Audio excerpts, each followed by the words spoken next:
Ladies and gentlemen, back to this. I'm your host, CD.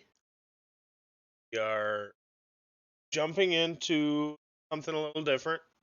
We are going to actually watch the Tucker Carlson, Vladimir. Before we get into that, I want to preface a couple of things. One, I don't support either side of this conflict. I also don't support any conflict whatsoever when starting major war. I'm not a huge fan. However, I am a supporter of hearing every side of each argument in its entirety. So, with that being said, I want to go into this a non-biased, objective view, and to hear it from the man himself. You may not agree with it, you may not agree with things he says or how Tucker Carlson is, and that's okay. You don't have to. The point is, you know, we're all in this same planet together, and you have to figure out how to listen to it instead of being heard. This interview, I've watched it before, and I wanted to share it with you guys because I think it's an interesting take on what our world is like and how we view near peer adversaries and such as China, Russia, Iran, so on and so forth. So, like I said, uh, watch this from an objective viewpoint and try not to jump to conclusions on what we think we know, what we do know, we don't know. There's obviously a lot of things behind the scenes normal folks just don't understand. And I'm going to sit here and tell you with absolute certainty, I am a nobody. I work in a factory.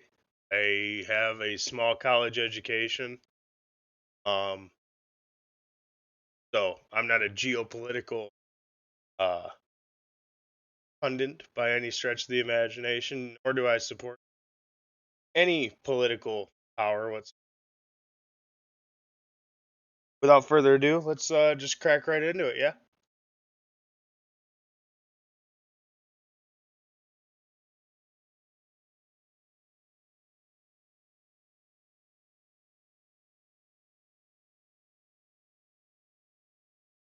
Of Russia, Vladimir Putin, shot February 6, 2024 at about 7 p.m. in the building behind us, which is, of course, the Kremlin.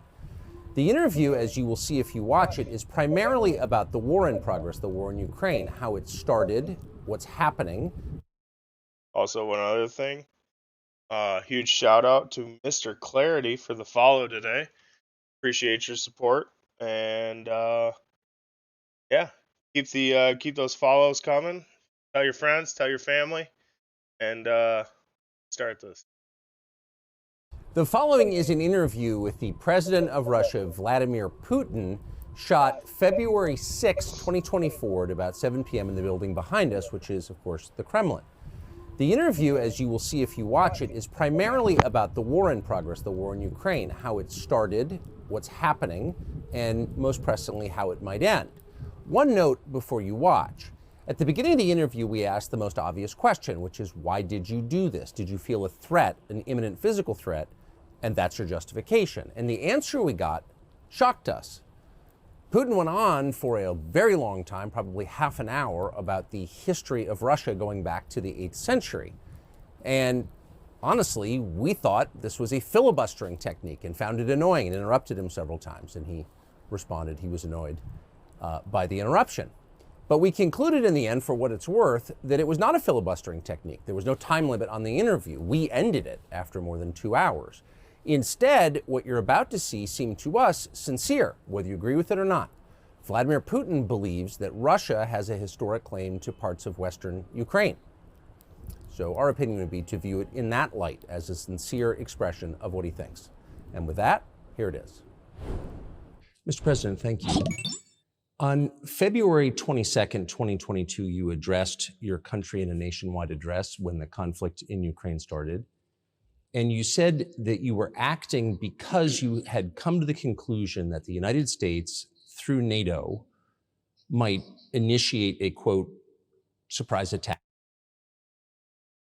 Thinbrick 989, thanks for the follow. Appreciate you. On our country. And to American ears, that sounds paranoid. Tell us why you believe the United States might strike Russia out of the blue. How did you conclude that?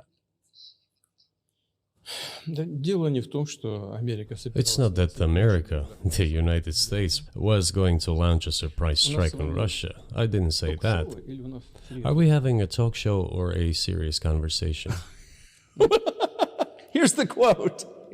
Thank you. It's a formidable, serious talk. Because your basic education is in history, as far as I understand. Yes.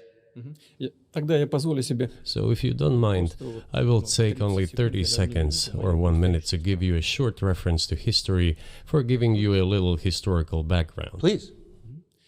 Let's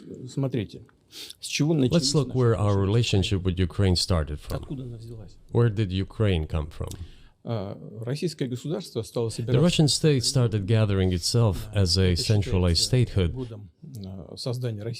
and it is considered to be the year of the establishment of the Russian state in 862, when the townspeople of Novgorod invited a Varangian prince, Rurik, from Scandinavia to reign. In 1862, Russia celebrated the 1000th anniversary of its statehood. And in Novgorod, there is a memorial dedicated to the 1000th anniversary of the country. In 882, Rurik's successor, Prince Oleg, who was actually playing the role of regent at Rurik's younger son, because Rurik had died by that time, came to Kiev.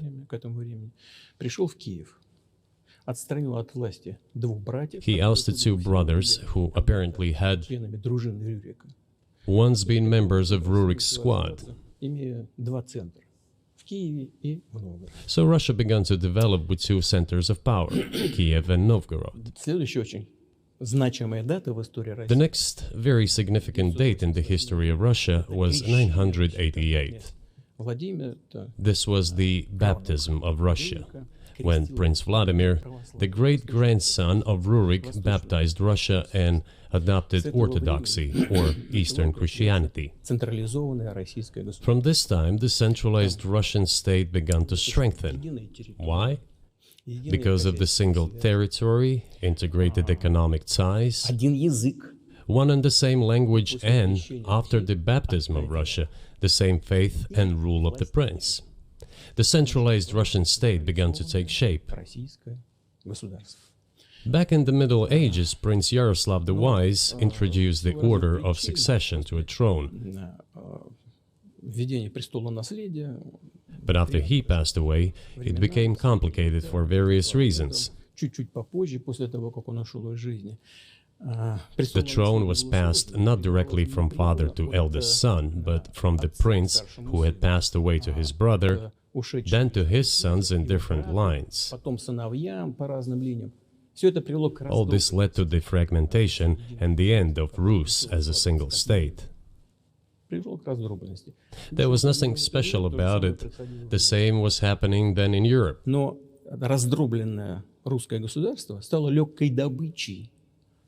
But the fragmented Russian state became an easy prey to the empire created earlier by Genghis Khan. His successors, namely Batu Khan, came to Rus, plundered and ruined nearly all the cities. The southern part, including Kiev, by the way, and some other cities, simply lost independence, while northern cities preserved some of their sovereignty.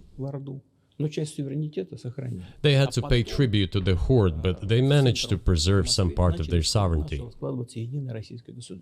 And then a unified Russian state began to take shape with its center in Moscow. The southern part of Russian lands, including Kiev, began to gradually gravitate towards another magnet, the center that was emerging in Europe. This was the Grand Duchy of Lithuania. It was even called the Lithuanian-Russian Duchy, because Russians were a significant part of this population. They spoke the old Russian language and were Orthodox. But then there was a unification, the union of the Grand Duchy of Lithuania and the Kingdom of Poland. A few years later, another union was signed, but this time already in the religious sphere. Some of the Orthodox priests became subordinate to the Pope. Thus, these lands became part of the Polish-Lithuanian state.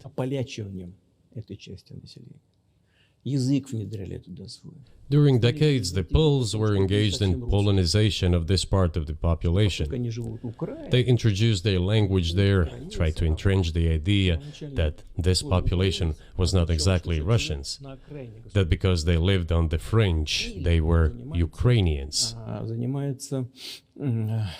Originally, the word Ukrainian meant that a person was living on the outskirts of the state, along the fringes, or was engaged in a border patrol service. It didn't mean any particular ethnic group.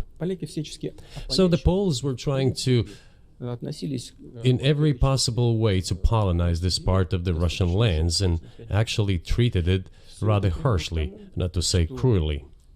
All that led to the fact that this part of the Russian lands began to struggle for their rights. They wrote letters to Warsaw demanding that their rights be observed and people be commissioned here, including to Kiev. I beg your pardon, can you tell us what period? I'm losing track of where in history we are. The Polish oppression of Ukraine. It was in the 13th century.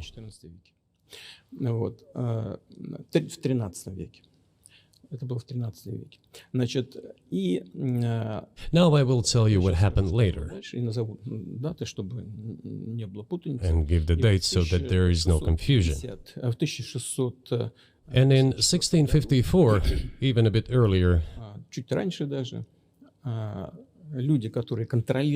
the people who were in control of the authority over that part of the Russian lands addressed Warsaw, I repeat, demanding that they send them to rulers of Russian origin and Orthodox faith. When Warsaw did not answer them, and in fact rejected their demands, they turned to Moscow, so that Moscow took them away. So that you don't think that I'm inventing things, I'll give you these documents. Well, it doesn't sound like you're inventing it. I'm not sure why it's relevant to what happened 2 years ago. But still, these are documents from the archives, copies. Here are the letters from Bogdan Khmelnytsky, the man who then controlled the power in this part of the Russian lands that is now called Ukraine. He wrote to Warsaw demanding that their rights be upheld. And after being refused, he began to write letters to Moscow, asking to take them under the strong hand of the Moscow Tsar. There are copies of these documents. I will leave them for your good memory. There is a translation into Russian. You can translate it into English later.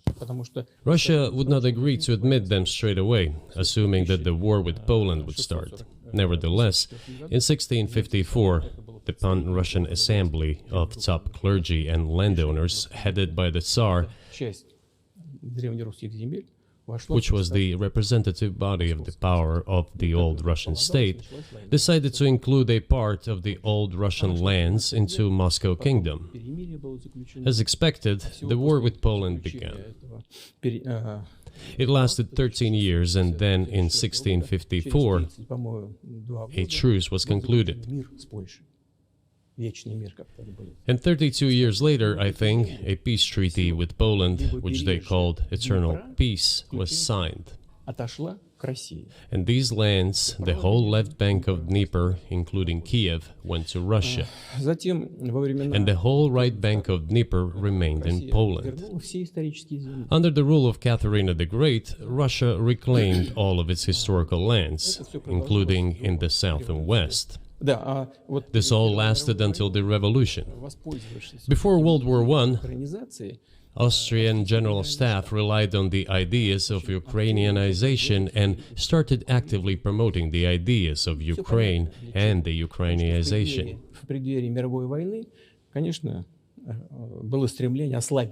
Their motive was obvious.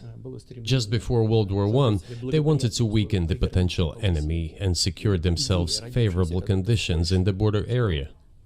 So the idea which had emerged in Poland that people residing in that territory were allegedly not really Russians, but rather belonged to a special ethnic group, Ukrainians, started being propagated by the Austrian General Staff. As far back as the 19th century, theorists calling for Ukrainian independence appeared. All those, however, claimed that Ukraine should have a very good relationship with Russia. They insisted on that. After the 1917 revolution, the Bolsheviks sought to restore the statehood, and the civil war began, including the hostilities with Poland. In 1921, peace with Poland was proclaimed, and under that treaty, the right bank of Dnieper River once again was given back to Poland. In 1939, after Poland cooperated with Hitler, it did collaborate with Hitler, you know? Hitler offered Poland peace and a treaty of friendship. An alliance demanding in return that Poland give back to Germany the so-called Danzig corridor, which connected the bulk of Germany with East Prussia and Königsberg.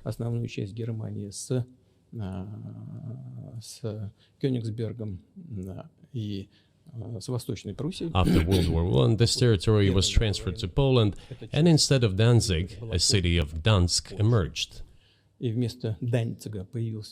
Hitler asked them to give it amicably, but they refused. Of course.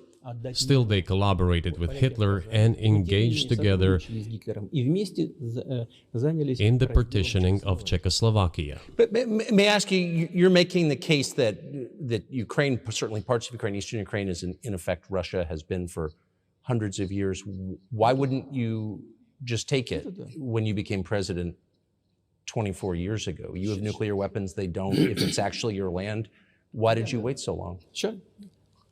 I'll tell you, I'm coming to that. This briefing is coming to an end. It might be boring, but it explains many things. I just don't know how it's relevant. Good. Good. I'm so gratified that you appreciate that. Thank you.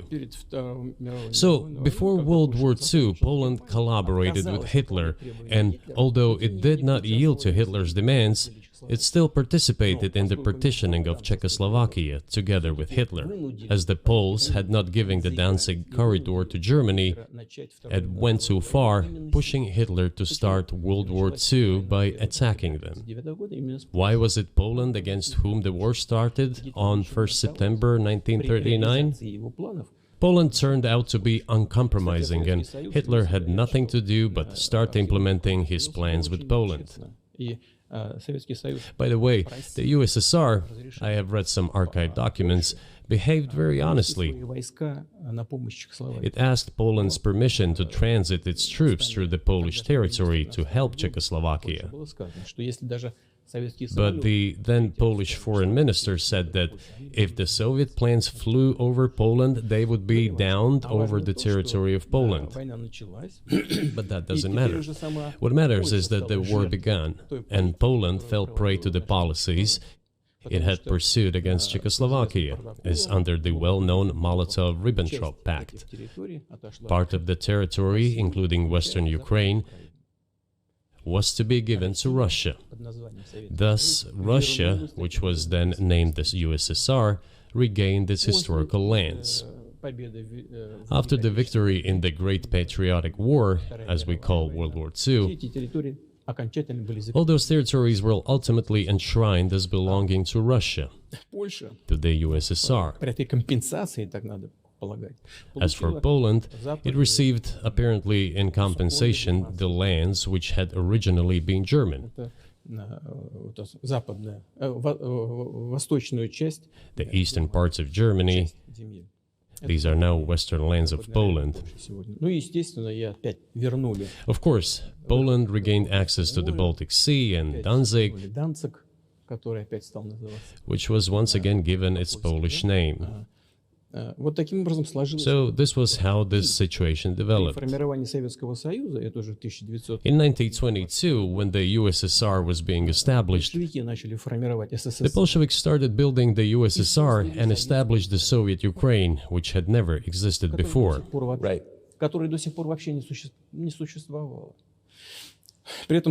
Stalin insisted that those republics be included in the USSR as autonomous entities. For some inexplicable reason, Lenin, the founder of the Soviet state, insisted that they be entitled to withdraw from the USSR.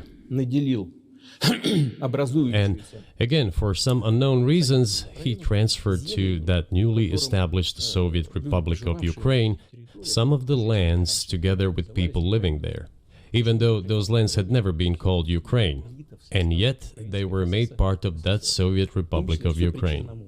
Those lands included the Black Sea region, which was received under Catherine the Great, and which had no historical connection with Ukraine whatsoever. Even if we go as far back as 1654, when these lands returned to Russian Empire, that territory was the size of 3 to 4 regions of modern Ukraine, with no Black Sea region. That was completely out of the question. In 1654. Exactly. You obviously have encyclopedic knowledge of this region, but why didn't you make this case for the first 22 years as president that Ukraine wasn't a real country?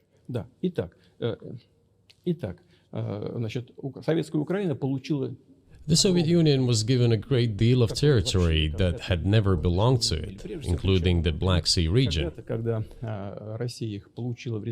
At some point, when Russia received them as an outcome of the Russo-Turkish Wars, they were called New Russia or Novorossiya. But that does not matter. What matters is that Lenin, the founder of the Soviet state, established Ukraine that way. For decades, the Ukrainian Soviet Republic developed as part of the USSR. And for unknown reasons, again, the Bolsheviks were engaged in Ukrainianization.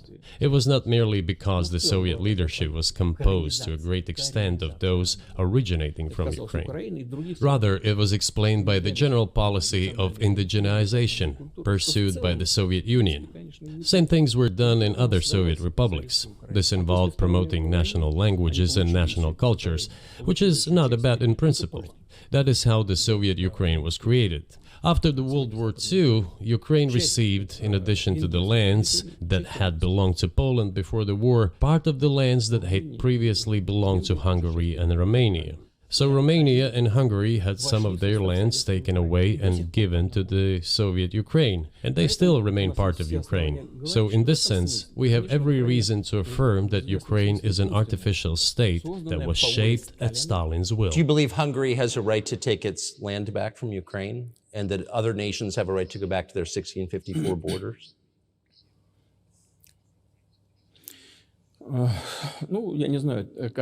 I'm not sure whether they should go back to the 1654 borders.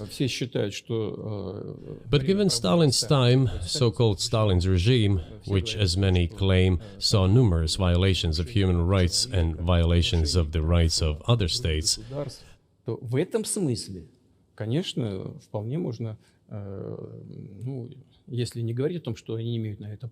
one may say that they could claim back those lands of theirs while having no right to do that. It is at least understandable. Have you told Viktor Orban that he can have part of Ukraine?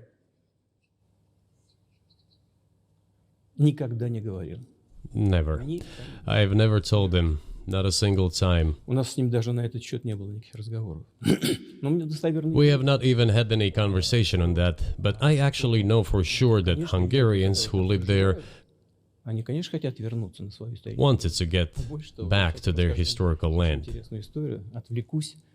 Moreover, I would like to share a very interesting story with you. Значит, где-то в начале I digress, it's a personal one. из Somewhere in the early 80s, I went on a road trip in a car from then Leningrad across the Soviet Union through Kiev.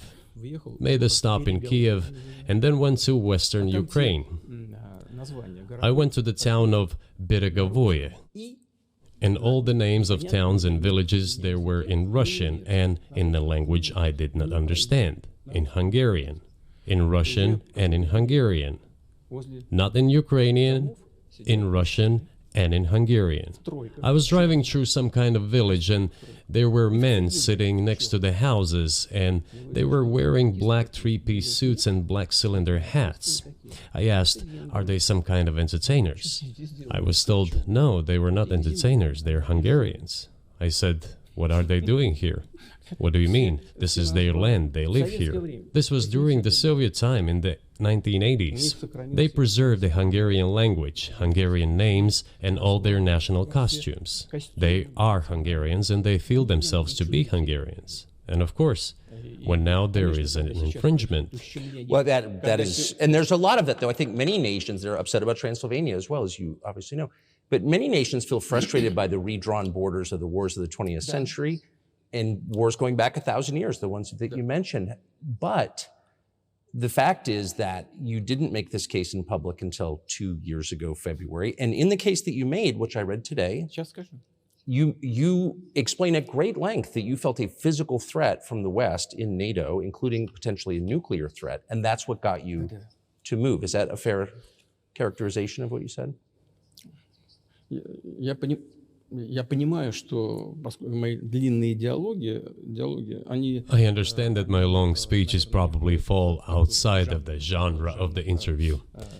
That is why I asked you at the beginning, are we going to have a serious talk or a show? Так что не обижайтесь. You said a serious talk, Ну так вот. so bear with me, Подошли please. к тому моменту, когда... We're coming to the point where the Soviet Ukraine was established. 1991 год. Then, in 1991, the Soviet Union collapsed, and everything that Russia had generously bestowed on Ukraine was dragged away by the latter. Вот я подхожу сейчас к очень важному I'm моменту. coming to a very important point of today's agenda. Этот развал Советского Союза... Thank you. After all, the collapse of the Soviet Union was effectively initiated by the Russian Я не leadership. знаю, чем тогда руководствовалось руководство России. Но I do not understand what the Russian leadership was guided by at the time, but I suspect there were several reasons to think everything would be fine. первое. Ну, во-первых, я думаю, что руководство России исходило из того, что First, фундаментальные... I think that then Russian leadership believed that the fundamentals of the relationship between Russia and Ukraine were, in fact, a common language. More than 90% of the population there spoke Russian. У каждого третьего какие-то родственные связи. Family ties. Every third person there had some kind of family or friendship ties. Common culture, common history. Finally, common faith, coexistence with a single state for centuries, and deeply interconnected economies. Экономика очень сильно взаимосвязана. All of these were so fundamental. All these elements together make our good relationships inevitable. Я хочу, чтобы вы, как американские гражданины, чтобы The second point is a very important one. прежнее российское руководство... I want you, as an American citizen, and your viewers to hear about this as well. Больше никаких разделителей. The former Russian leadership assumed that the Soviet Union had ceased to exist, and therefore there were no longer any ideological dividing lines. Инициативно пошла даже на развал Советского Союза. Russia even agreed voluntarily and proactively to the collapse of the Soviet Union, Называемым and believed that this would be understood by the so-called civilized West as an invitation for cooperation and Вот чего association. ожидала Россия. That is what Russia was expecting, both from the United States and the so-called collective West as a whole. том числе и в Германии. Эгон Барр. There were smart people, including in Germany. Egon Bahr, a major politician of the Social Democratic Party, who insisted in his personal conversations with the Soviet leadership on the brink of the collapse of the Soviet Union that a new security system should be established in Europe. Помочь объединиться Германии, но Help should be given to unify Germany, but a new system should be also established to include the United States, Canada, Russia, and other Central European countries. Yes. But NATO needs not to expand. That's what he said. If NATO expands, everything would be just the same as during the Cold War, only closer to Russia's borders. That's all. Больше того, он рассердился как-то. He was a wise old man, but no one listened to him. In fact, he got angry once. Рассердился на советское руководство. If, he said, you don't listen to me, I'm never setting my foot in Moscow once again. Но, тем не менее, Everything happened just as he had said. Well, of course, it did come true, and you've mentioned this many times. I think it's a fair point, and many in America thought that relations between Russia and the United States would be fine with the collapse of the Soviet Union and the end of the Cold War, that the opposite happened. But you've never explained why you think that happened, except to say that the West fears a strong Russia, but we have a strong China the West does not seem very afraid of.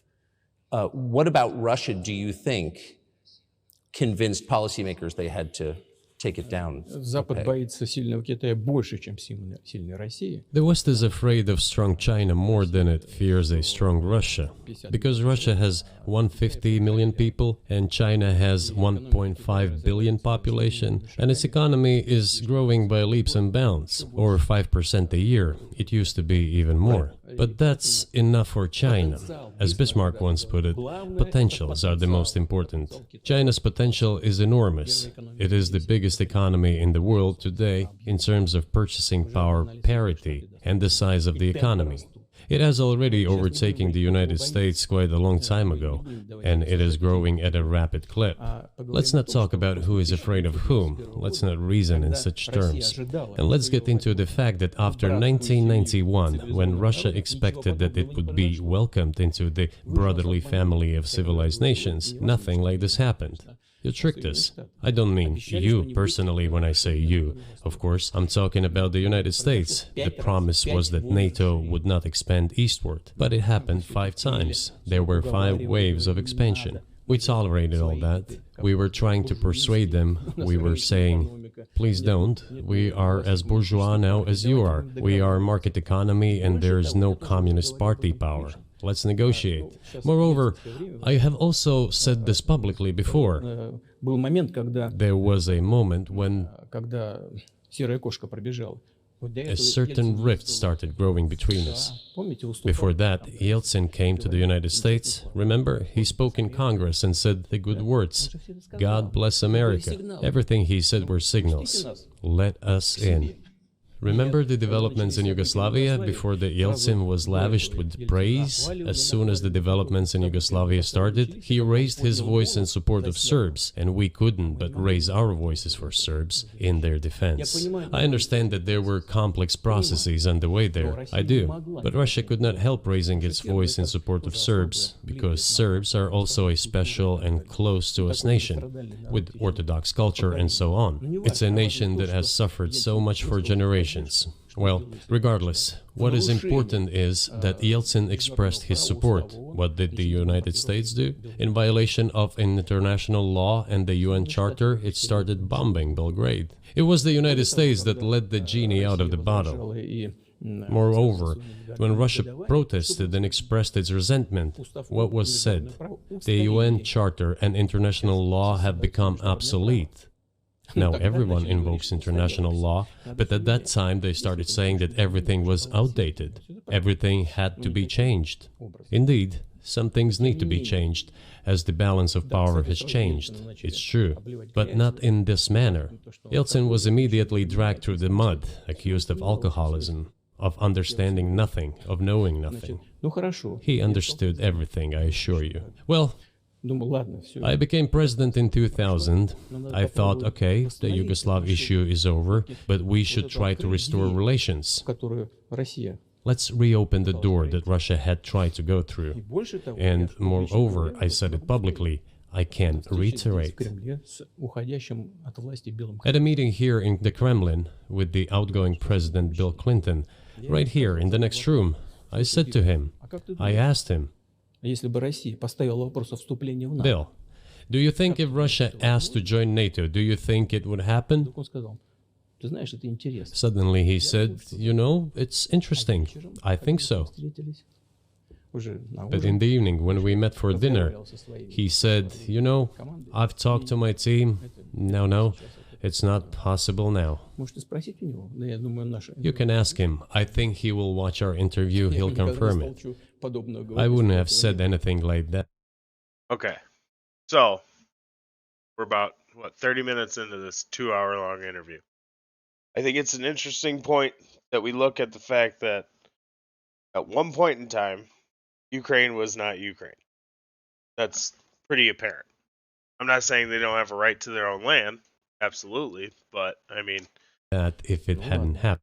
The borders of Ukraine have been redrawn quite a lot. And I don't know if Putin's using this as a justification for his incursion into Ukraine. But I also think it's absolutely amazing that at one point in time, Russia wanted to be a part of NATO. And the fact that we didn't consider that is, I mean, wouldn't you say that's appalling? I mean, in all honesty, if you were going to want to have an ally, wouldn't you want the second largest superpower to be an ally? I mean, in all honesty, at the end of World War II, couldn't have the U.S. just taken over the world? I mean, we were the only ones with functional nuclear warheads at the time. And now here we are, and Bill Clinton's telling Vladimir Putin that it wouldn't be possible for them to join NATO. I think that's kind of shooting yourself in the foot down the road. But we'll continue. Okay. Were you sincere? It's impossible now. Would you have joined NATO? Look, I asked the question, is it possible or not? And the answer I got was no. If I was insincere in my desire to find out what the leadership position was... But if he had said yes, would you have joined NATO? If he had said yes, the process of rapprochement would have commenced, and eventually it might have happened, if we had seen some sincere wish on the other side of our partners. But it didn't happen. Well, no means no. Okay, fine. Why do you think that is? Just to get to motive, I know you're clearly bitter about it. I understand. But why do you think the West rebuffed you then? Why the hostility? Why did the end of the Cold War not fix the relationship? What motivates this from your point of view? You said I was bitter about the answer. No, it's not bitterness. It's just a statement of fact. We're not bride and groom, bitterness, resentment. It's not about those kind of matters in such circumstances. We just realized we weren't welcome there, that's all. Okay, fine. But let's build relations in another manner. Let's look for common ground elsewhere. Why we received such a negative response, you should ask your leaders. I can only guess why. Too big a country with its own opinion and so on. And the United States, I've seen how issues are being resolved in NATO. I will give you another example now concerning Ukraine. The US leadership exerts pressure, and all NATO members obediently vote, even if they do not like something. Now, I'll tell you what happened in this regard with Ukraine in 2008, although it's being discussed. I'm not going to open a secret to you, say anything new. Nevertheless, after that we tried to build relations in different ways. For example, the events in the Middle East, in Iraq. We were building relations with the United States in a very soft, prudent, cautious manner. I repeatedly raised the issue that the United States should not support separatism or terrorism in the North Caucasus. But they continue to do it anyway. and political support, information support, financial support, even military support came from the United States and its satellites for terrorist groups in the Caucasus. I once raised this issue with my colleague, also the President of the United States. He says, "It's impossible. Do you have proof?" I said, "Yes." I was prepared for this conversation, and I gave him that proof. He looked at it, and you know what he said? "I apologize, but that's what happened." I'll quote. He says, "Well, I'm gonna kick their ass." We waited and waited for some response. There was no reply. I said to the FSB director, "Write to the CIA, what is the result of the conversation with President?" He wrote once, twice, and then we got a reply. We have the answer in the archive. The CIA replied, "We have been working with the opposition in Russia. We believe that this is the right thing to do, and we will keep on doing it." Just ridiculous. Well, okay. We realized that it was out of the question. Forces in opposition to you. So you're saying the CIA is trying to overthrow your government?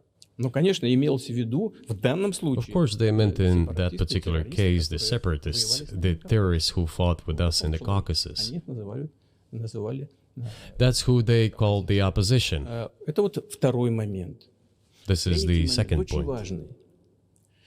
The third moment is a very important one.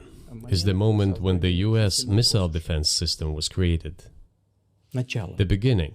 И мы долго уговаривали. We persuaded for a long time not to do it in the United States. Меня пригласили в Moreover, отец Буша.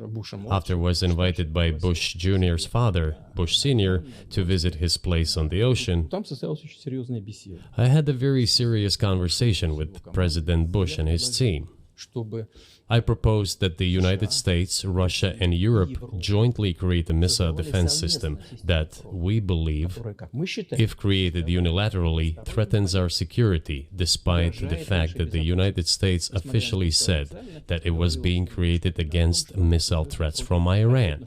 That was the justification for the deployment of the missile defense system. I suggested working together, Russia, the United States, and Europe. They said it was very interesting. They asked me, "Are you serious?" I said, "Absolutely." Let me ask, what year was this? ну, я не помню, вот I don't remember. в интернете, когда я был. It is easy to find out on the internet when I was in the USA at the invitation of Bush Sr. It is even easier to learn from someone I'm going to tell you about. Мне сказали, это очень интересно. I was told it was very interesting. I said, just imagine if we could tackle such a global strategic security challenge together. The world will change. We'll probably have disputes, probably economic and even political ones, but we could drastically change the situation in the world. He says yes, and asks, "Are you serious?" I said, "Of course. We need to think about it," I'm told. Вот в этот кабинет. I said, "Go ahead, please." Then Secretary of Defense Gates, former director of CIA, and Secretary of State Rice came in here, in this cabinet, right here at this table. They sat on this table. Me, the foreign minister, the Russian defense minister on that side. Министр обороны. They said to me, Они мне "Yes, we have thought about it. We agree." I said, "Thank God, great, Но but with some exceptions." So twice you've described U.S. presidents making decisions and then being undercut by their agency heads. So it sounds like you're describing a system that's not run by the people who were elected in your telling. именно так. That's right, that's right. Нас послали подальше. Я не буду. In the end, they just told us to get lost. I'm not going to tell you the details because I think it's incorrect. After all, it was confidential Наше предложение conversation. было отклонено. But our proposal was declined. That's a Да, fact. именно тогда я сказал. It was right then when I said, "Look, but then we will be forced to take countermeasures. Будем создавать такие, We will да. create such strike systems that will certainly overcome missile defense systems." Был такой. The answer was, "We are not doing this against you, and you do what you want," assuming that it is not against us, not against the United States. Гиперзвуковые системы. I said, "Okay." Very well. That's the way it went. And we created hypersonic systems with intercontinental range, and we can. So, what we're looking at now, he's gone through the history of Russia, its borders with Ukraine, how he believes Ukraine was an artificial state, and how lots of Ukraine's land was stolen from Germany, Hungary, Poland, and Russia. And now we're into deep part of how NATO's encroachment on Russian territory after the collapse of the. Now, it's hard to sit here and say that he's wrong about that. I mean, if the roles were reversed and Russia was in the position that the United States is in, and Russia was pushing its alliances up to the southern border, do we honestly sit here and say we wouldn't feel somewhat threatened? Especially when you start having the rhetoric of, pushing Ukraine into NATO, pushing Moldova into NATO, pushing other former Soviet countries into NATO. It's not too far-fetched to believe that, if we were in his position, we would feel threatened. Not to mention the fact that on one, or I don't remember if he said another occasion, on two separate occasions, one occasion, him asking if he could join NATO, and we didn't allow it because of department heads. Who's in charge of this country? President in charge? Is Congress in charge? Or is it bureaucratic department heads from the CIA, FBI, alphabet agencies throughout the country? I mean, if the president gets shot down to allow a near-peer power into NATO, which could have strengthened NATO bonds and made diplomacy with Russia much more viable, wouldn't that be a better option for the greater good of humanity rather than, always having a boogeyman in the background? Continue to develop them. We are now ahead of everyone, the United States and the other countries, in terms of the development of hypersonic strike systems, and we are improving them every day. But it wasn't us. We proposed to go the other way, and we were pushed back. Now, about NATO's expansion to the east. Well, we were promised no NATO to the east, not an inch to the east, as we were told. And then what? They said, well, it's not enshrined on paper, so we'll expand. So there were 5 waves of expansion: the Baltic states, the whole of Eastern Europe, and so on. And now I come to the main thing. They have come to the Ukraine, ultimately. In 2008, at the summit in Bucharest, they declared that the doors for Ukraine and Georgia to join NATO were open. Now about how decisions are made there. Germany, France seem to be against it, as well as some other European countries. But then, as it turned out later, President Bush, and he's such a tough guy, a tough politician, as I was told later, he exerted pressure on us and we had to agree. It's ridiculous, it's like kindergarten. Where are the guarantees? What kindergarten is this? What kind of people are these? Who are they? You see, they were pressed, they agreed. And then they say, Ukraine won't be in the NATO, you know? I say, I don't know. I know you agreed in 2008. Why won't you agree in the future? Well, they pressed us then. I say, why won't they press you tomorrow? And you'll agree again. Well, it's nonsensical. Who's there to talk to? I just don't understand. We're ready to talk. But with whom? Where are the guarantees? None. So they started to develop the territory of Ukraine. Whatever is there, I have told you the background, how this territory developed, what kind of relations there were with Russia. Every second or third person there has always had some ties with Russia. And during the elections, in already independent, sovereign Ukraine, which gained its independence as a result of the Declaration of Independence, and by the way, it says that Ukraine is a neutral state, and in 2008, suddenly the doors or gates to NATO were open to it. Oh, come on. This is not how we agreed. Now, all the presidents that have come to power in Ukraine, they relied on electorate with a good attitude to Russia in one way or the other. This is the southeast of Ukraine. This is a large number of people. And it was very difficult to dissuade this electorate, which had a positive attitude towards Russia. Viktor Yanukovych came to power, and how? The first time he won after President Kuchma, they organized a third round, which is not provided for in the constitution of Ukraine. This is a coup d'etat. Just imagine, someone in the United States wouldn't like the outcome. In 2014? Before that. No, this was before that. After President Kuchma, Viktor Yanukovych won the elections. However, his opponents did not recognize that victory. The US supported the opposition, and the third round was scheduled. What is this? This is a coup. The US supported it, and the winner of the third round came to power.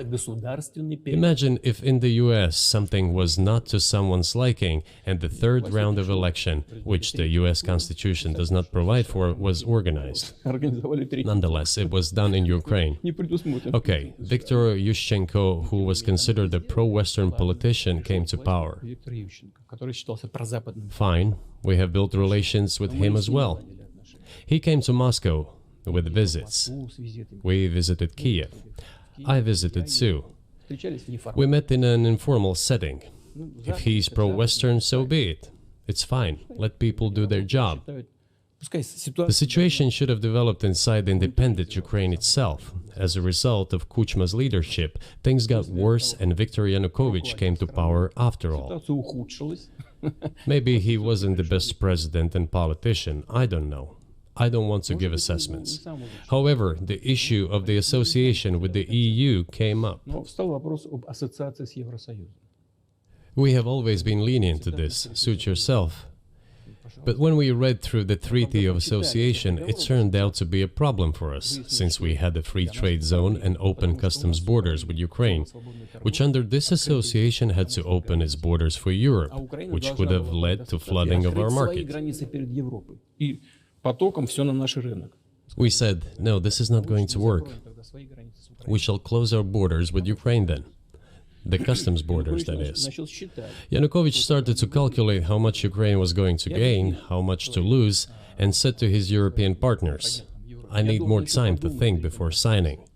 The moment he said that, the opposition began to take destructive steps which were supported by the West. It all came down to Maidan and a coup in Ukraine. So he did more trade with Russia than with the EU. Ukraine did. Of course. It's not even the matter of trade volume, although for the most part it is. It is the matter of cooperation ties, which the entire Ukrainian economy was based on. The cooperation ties between the enterprises were very close since the times of the Soviet Union. One enterprise there used to produce components to be assembled both in Russia and Ukraine and vice versa. They used to be very close ties. A coup d'etat was committed, although I shall not delve into details now, as I find doing it inappropriate, the US told us. Calm Yanukovych down, and we will calm the opposition. Let the situation unfold in the scenario of a political settlement. We said, all right, agreed, let's do it this way. As the Americans requested, Yanukovych did use neither the armed forces nor the police, yet the armed opposition committed a coup in Kiev. What is that supposed to mean? Who do you think you are? I wanted to ask the then US leadership. With the backing of whom? With the backing of CIA, of course. The organization you wanted to join back in the day, as I understand. We should thank God they didn't let you in. Although, it is a serious organization. I understand. My former vis-a-vis in the sense that I served in the first main directorate, Soviet Union's intelligence service. They have always been our opponents. A job is a job. Technically, they did everything right. They achieved their goal of changing the government. However, from political standpoint, it was a colossal mistake. Surely it was political leadership's miscalculation. They should have seen what it would evolve into. So, in 2008, the doors of NATO were opened for Ukraine. In 2014, there was a coup. They started persecuting those who did not accept the coup, and it was indeed a coup. They created a threat to Crimea, which we had to take under our protection. They launched a war in Donbass in 2014 with the use of aircraft and artillery against civilians. This is when it all started. There's a video of aircraft attacking Donetsk from above. They launched a large-scale military operation, then another one. When they failed, they started to prepare the next one. All this against the background of military development of this territory and opening of NATO's doors. How could we not express concern over what was happening? From our side, this would have been a culpable negligence. That's what it would have been. It's just that the US political leadership pushed us to the line we could not cross, because doing so could have ruined Russia itself. Besides, we could not leave our brothers in faith, in fact, a part of Russian people, in the face of this war machine. But that was 8 years before the current conflict started. So what was the trigger for you? What was the moment where you decided you had to do this? Спровоцировал конфликт изначально. Initially, it was the coup in Ukraine that provoked the conflict. By the way, back then the representatives of 3 European countries, Germany, Poland and France, arrived. They were the guarantors of the signed agreement between the government of Yanukovych and the opposition. They signed it as guarantors. Despite that, the opposition committed a coup, and all these countries pretended that they didn't remember that they were guarantors of the peaceful settlement. They just threw it in the stove right away, and nobody recalls that. I don't know if the US know anything about the agreement between the opposition and the authorities, and its 3 guarantors who, instead of bringing this whole situation back in the political field, supported the coup. Mr. Clarity, what's happening, my man? Yeah, so far we're getting into Vladimir Putin's interview here with Tucker Carlson. He is delving into extensive history of Russian borders, NATO encroachment on Russian territory through the former Soviet bloc countries, and is getting into basically, the coup, which was the election in 2014, the Ukrainian government, and how it was basically backed by the CIA, and just delving deeper into that right now.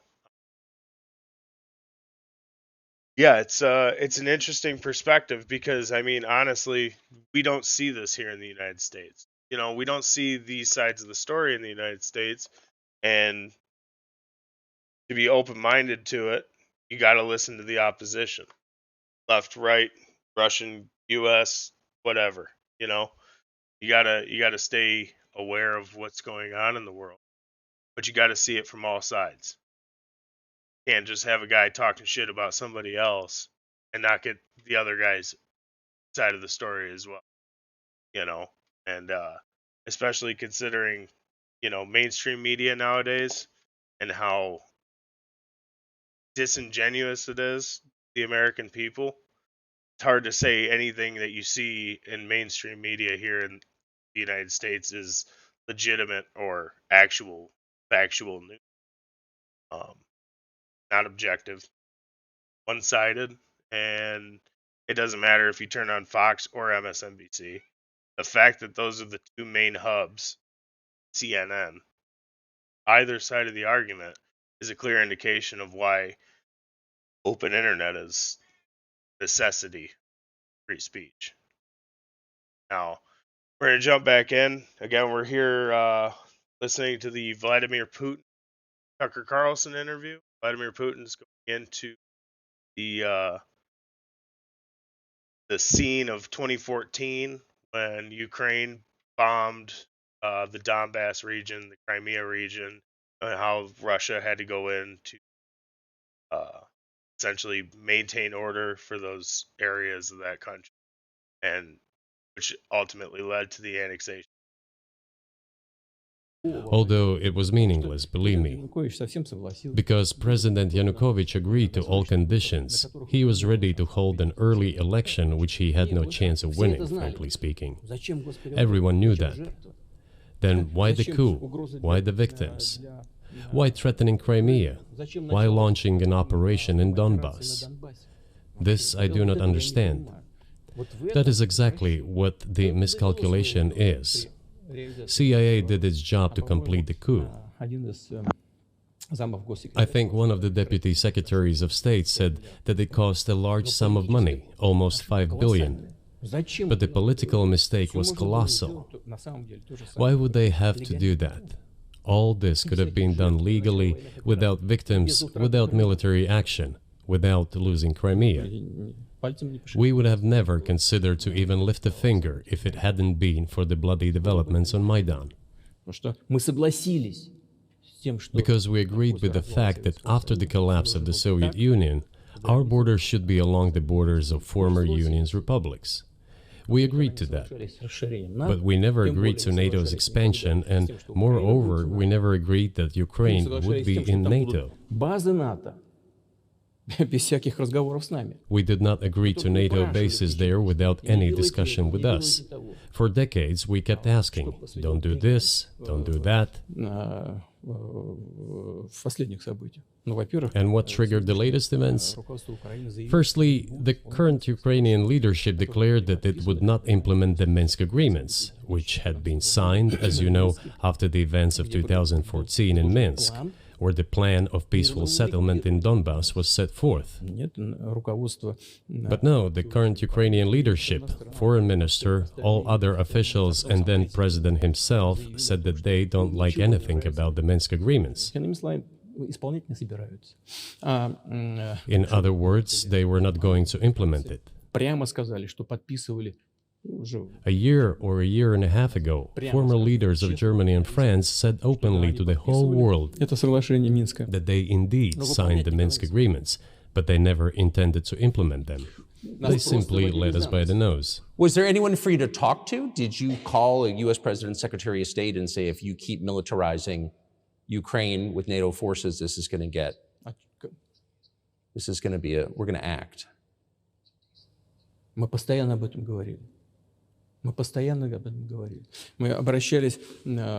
talked about this all the time. We addressed the United States and European countries' leadership to stop these developments immediately, to implement the Minsk agreements. Frankly speaking, I didn't know how we were going to do this, but I was ready to implement them. These agreements were complicated for Ukraine. They included lots of elements of those Donbass territories' independence. That's true. However, I was absolutely confident, and I'm saying this to you now. I honestly believe that if we managed to convince the residents of Donbass, and we had to work hard to convince them to return to the Ukrainian statehood, then gradually the wounds would start to heal. When this part of territory reintegrated itself into common social environment, when the pensions and social benefits were paid again, all the pieces would gradually fall into place. No, nobody wanted that. Everybody wanted to resolve the issue by military force only. But we could not let that happen. And the situation got to the point when the Ukrainian side announced, no, we will not do anything. They also started preparing for military action. It was they who started the war in 2014. Our goal is to stop this war. And we did not start this war in 2022. This is an attempt to stop it. Do you think you've stopped it now?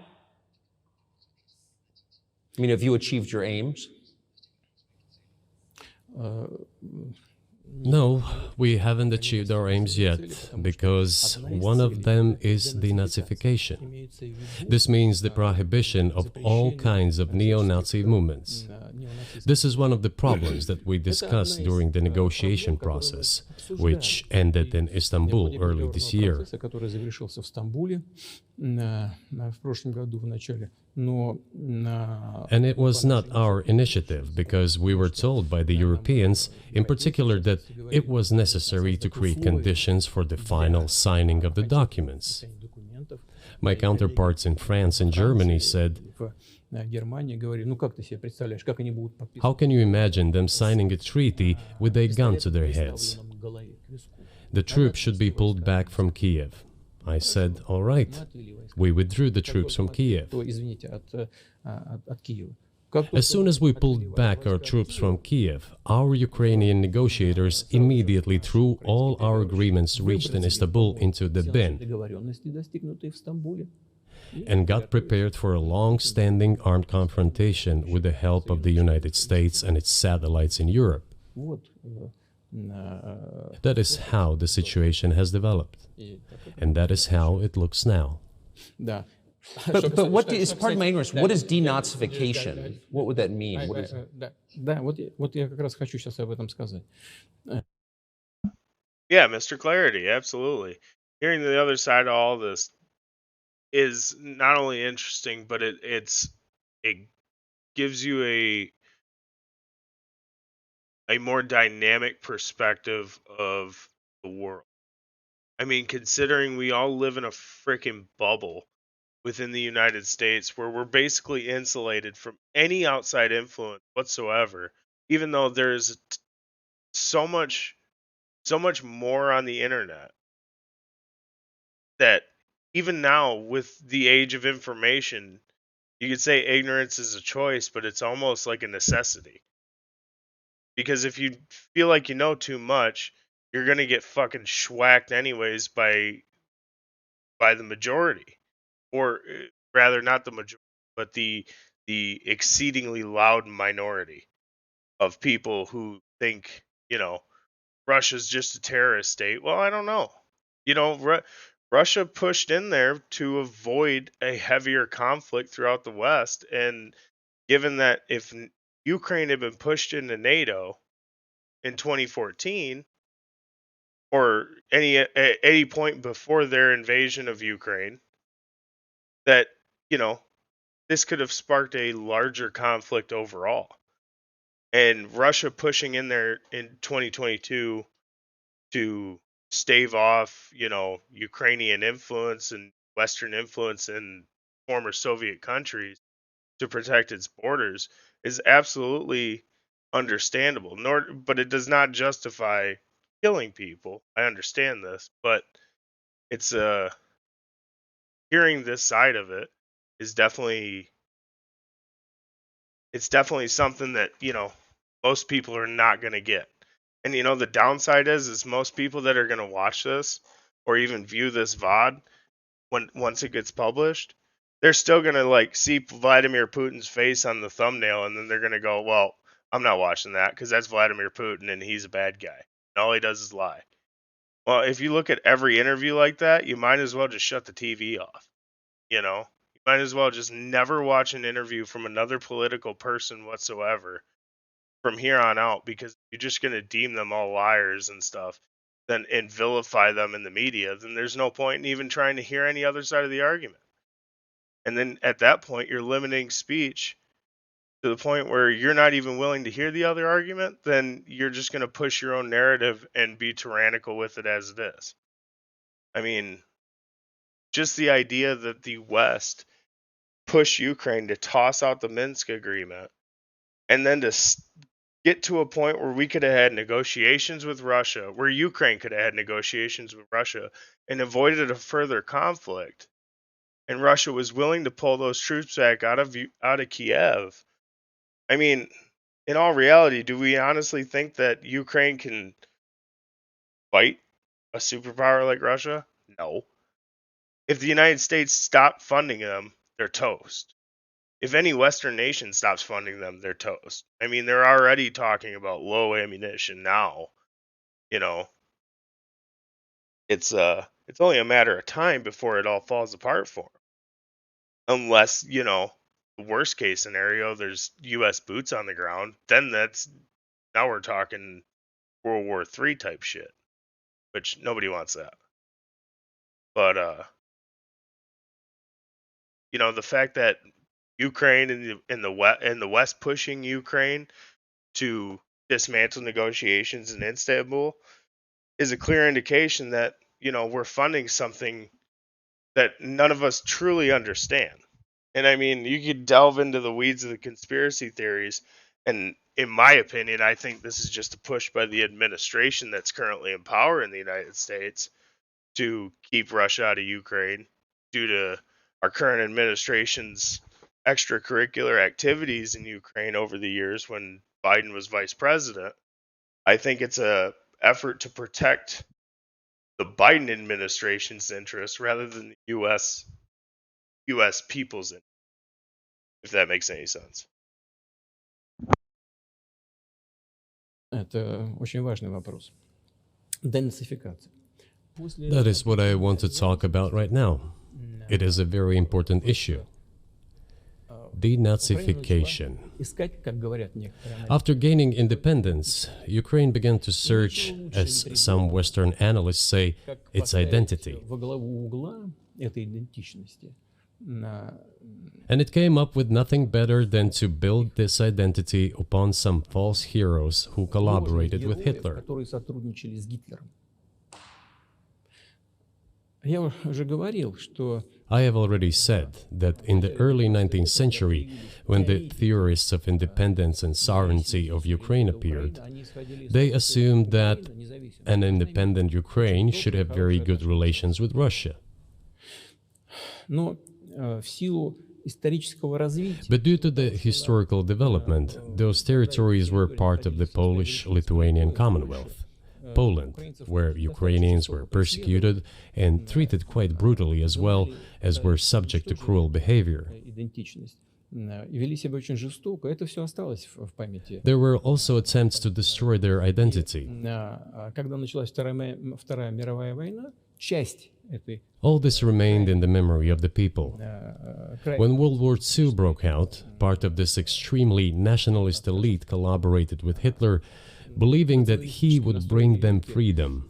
она начала сотрудничать с Гитлером, полагая, что The German troops, even the SS troops, made Hitler's collaborators do the dirtiest work of exterminating the Polish and Jewish population. грязную работу Hence this brutal massacre of the Polish and Jewish population, as well as the Russian population too. националистам, которые с Гитлером сотрудничали. Вот отсюда вот эта жестокая резня. This was led by the persons who are well known, Bandera, Shukevich. It was those people who were made national heroes. That is the problem. And we are constantly told that nationalism and neo-Nazism exist in other countries as well. Yes, they are seedlings, but we uproot them, and other countries fight against them. Национализм But Ukraine is not the case. These people have been made into national heroes in Ukraine. Monuments to those people have been erected. They are displayed on flags. Their names are shouted by crowds that walk with torches, as it was in Nazi Germany. возводят. Они на флагах, они их имена кричат. These were people who exterminated Poles, Jews, and Russians. Это люди, которые уничтожали поляков, евреев и русских. Надо It is necessary to stop this practice and prevent the dissemination of this concept. нация, она выросла. I say that Ukrainians are part of the one Russian people. They say, no, we are a separate people. Okay, fine. If they consider themselves a separate people, they have the right to do so, but not on the basis of Nazism, the Nazi ideology. Would you be satisfied with the territory that you have now? Нет, сейчас закончим. Вы же задали вопрос по неонацизму и денацификации. I will finish answering the question. You just asked a question about neo-Nazism and denazification. Замалчивается на Западе. Look, The president of Ukraine visited Canada.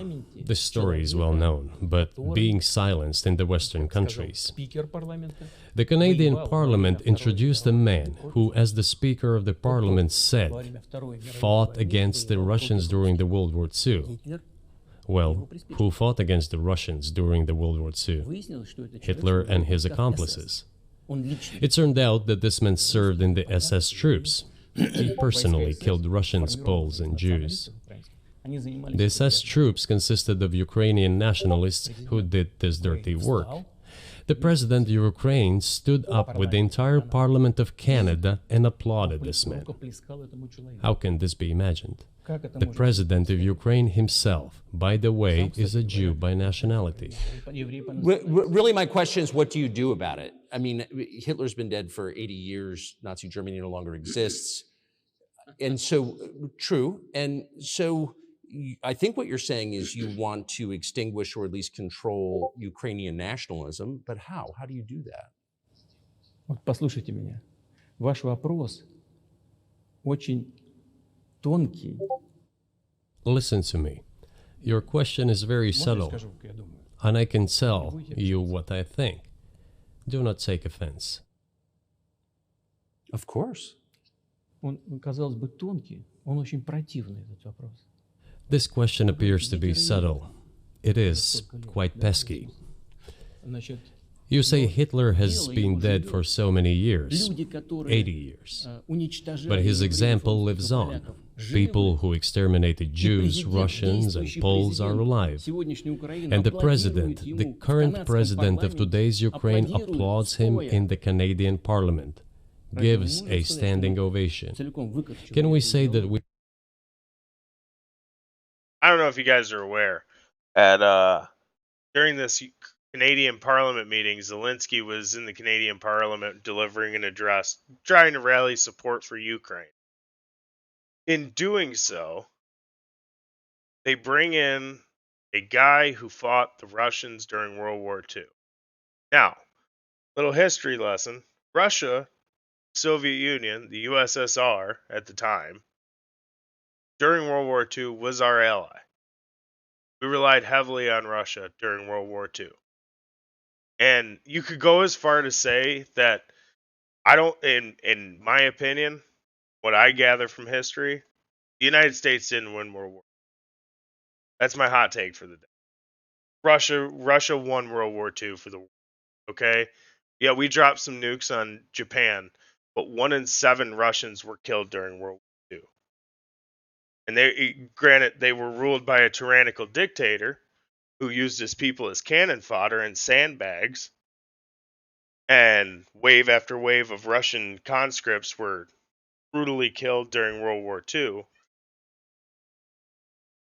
Russia definitely lost some of the most, if not the most, than anybody else during World War II. Because of, obviously, Hitler trying to push into Russian territory, and you don't invade Russia. You don't invade Moscow in the dead of winter, because the Russians are built for it and the Nazis were not. And now you have Zelensky rallying support for his war effort against Russia, which, sure, he has the right to defend himself. We all do. But in doing so, he brings on a guy who fought the Russians during World War II, and anybody with a basic elementary knowledge of World War II knows that the people that fought the Russians during World War II were the fucking Nazis. Okay? So, to say that there's not some kind of Nazi sympathism within the Ukrainian government, it's not far-fetched. It's really not far-fetched. We have completely uprooted this ideology if what we see is happening today. That is what denazification is in our understanding. We have to get rid of those people who maintain this concept and support this practice and try to preserve it. That is what denazification is. That is what we mean. Right. My question was a little more specific. It was, of course, not a defense of Nazis, neo or otherwise. It was a practical question. You don't control the entire country. You don't control Kiev. You don't seem like you want to. So how do you eliminate a culture or an ideology or feelings or a view of history in a country that you don't control. What do you do about that? А вы знаете, как вам не покажется странным, в ходе переговоров в Стамбуле You know, as strange as it may seem to you, during the negotiations in Istanbul, we did agree that we have it all in writing. Neo-Nazism would not be cultivated in Ukraine, including that it would be prohibited at the legislative level. Mr. Carlson, we agreed on that. This, it turns out, can be done during the negotiation process. And there's nothing humiliating for Ukraine as a modern civilized state. Is any state allowed to promote Nazism? It is not, is it? That is it.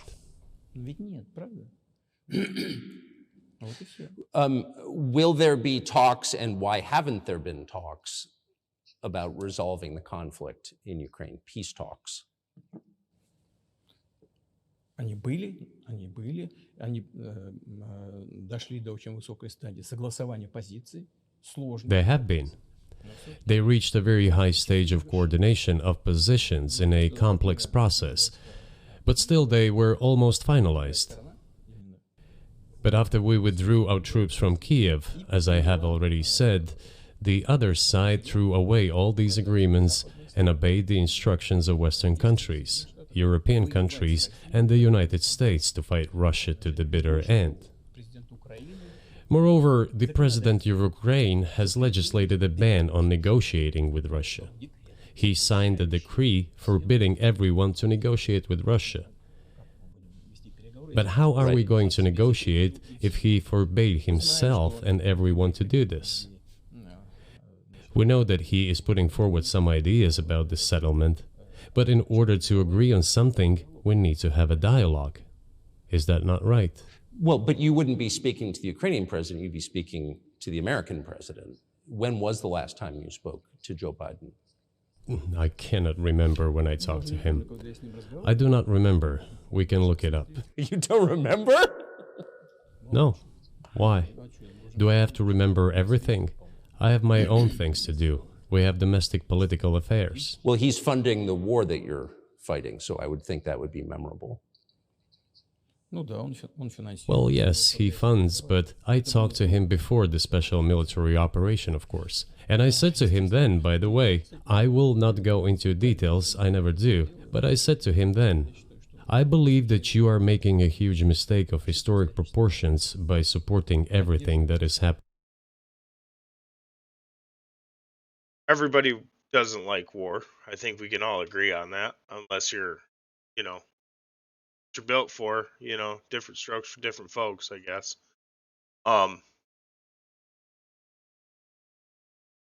Nobody agrees with war. Nobody wants to see people get killed. And it seems like both Ukrainian and Russian forces are both taking heavy losses on both sides, both in infrastructure and civilian deaths, collateral damage, military deaths, all that. Why in the world would the Ukrainian government and Zelensky sign an order, sign into law that they're prohibiting themselves from negotiations with Russia?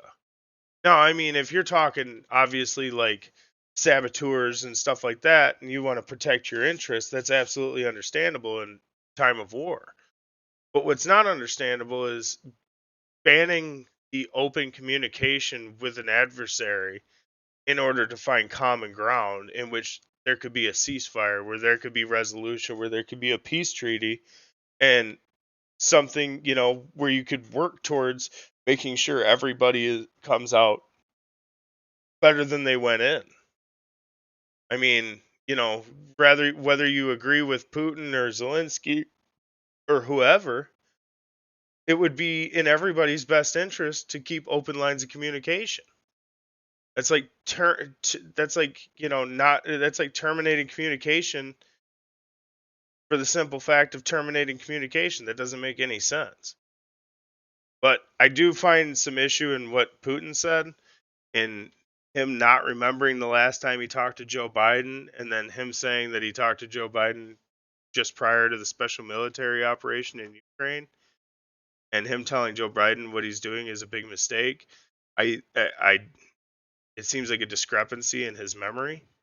So, uh, either whether he's telling the truth or not, I'm not totally certain on that. But I think that's something to know. happening there in Ukraine by pushing Russia away. I told him repeatedly, by the way. I think that would be correct if I stop here. What did he say? Ask him, please. It is easier for you. You are a citizen of the United States. Go and ask him. It is not appropriate for me to comment on our conversation. But you haven't spoken to him since before February of 2022.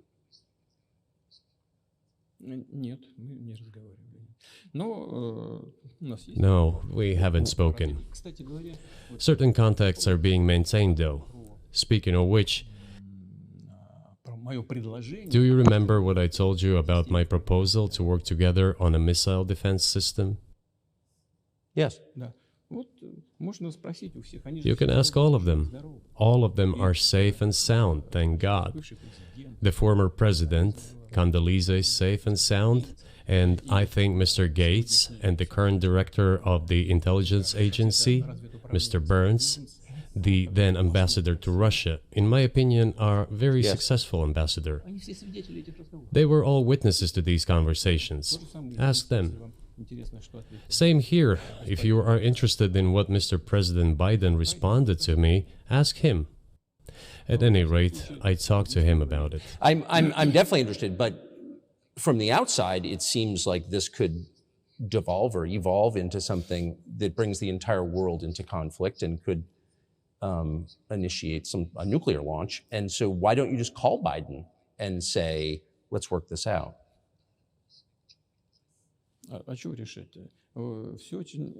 What's there to work out? It's very simple. I repeat, we have contacts through various agencies.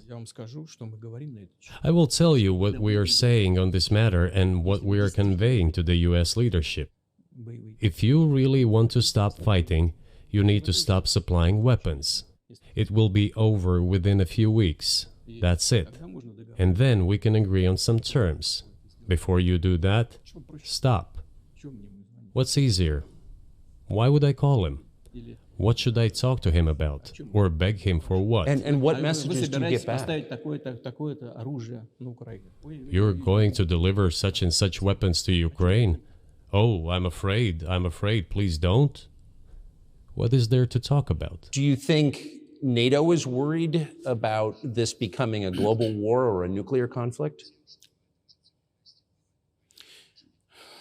At least that's what they're talking about.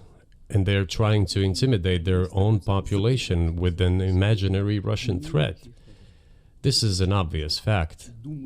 And thinking people, not Philistines, but thinking people, analysts, those who are engaged in real politics, just smart people, understand perfectly well that this is a fake.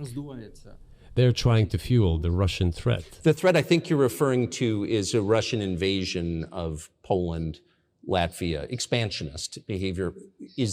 Can you imagine a scenario where you sent Russian troops to Poland?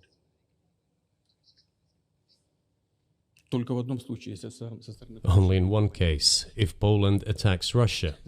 Why? Because we have no interest in Poland, Latvia, or anywhere else. Why would we do that? We simply don't have any interest. It's just threat-mongering. Well, the argument, I know you know this, is that, well, he invaded Ukraine, he has territorial aims across the continent, and you're saying unequivocally you don't.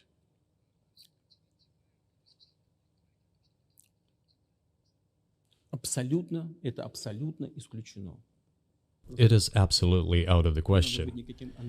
You just don't have to be any kind of analyst. It goes against common sense to get involved in some kind of a global war. And a global war will bring all humanity to the brink of destruction. It's obvious. There are certainly... So that's an interesting point. You turn on the mainstream media and you hear Vladimir Putin madman. Vladimir Putin wants to start World War. Vladimir Putin, he's crazy. He's out of his mind. Blah blah blah. And it's important that we hear from the horse's mouth that, yeah, maybe he is lying. It's hard to say. You don't know what's going on inside that guy's head. But on the opposite end too, if you take him at face value, it goes in the face of everything that the U.S. media is saying. And I'm not, like I said, I'm not a proponent for Putin. I'm not. I think it's important that we see what his side is, but it's also important that we realize that, if his side contradicts what the mainstream media here in the United States is telling us, who do you believe? I mean, are you going to sit there and believe a media that, whether you listen to Fox News or MSNBC, are you going to sit there and listen to a media that's consistently lied to you for, God knows how long? It's all orchestrated. You turn on Fox News in Arizona and Fox News in Ohio, they're repeating and regurgitating the exact same things, just subbing in their own cities or their own states. And obviously he understands that if Russia were to engage in a colonization effort of former Soviet bloc countries and its neighboring countries, it understands that it's looking down the barrel of global warfare, nuclear warfare, and as he says, pushing humanity to the brink of destruction. No logical human being can foresee a world where mutually assured destruction is a possibility, or should be considered a possibility. And I don't even think Vladimir Putin looks at the world like that, because even like he says, where's the logic in that?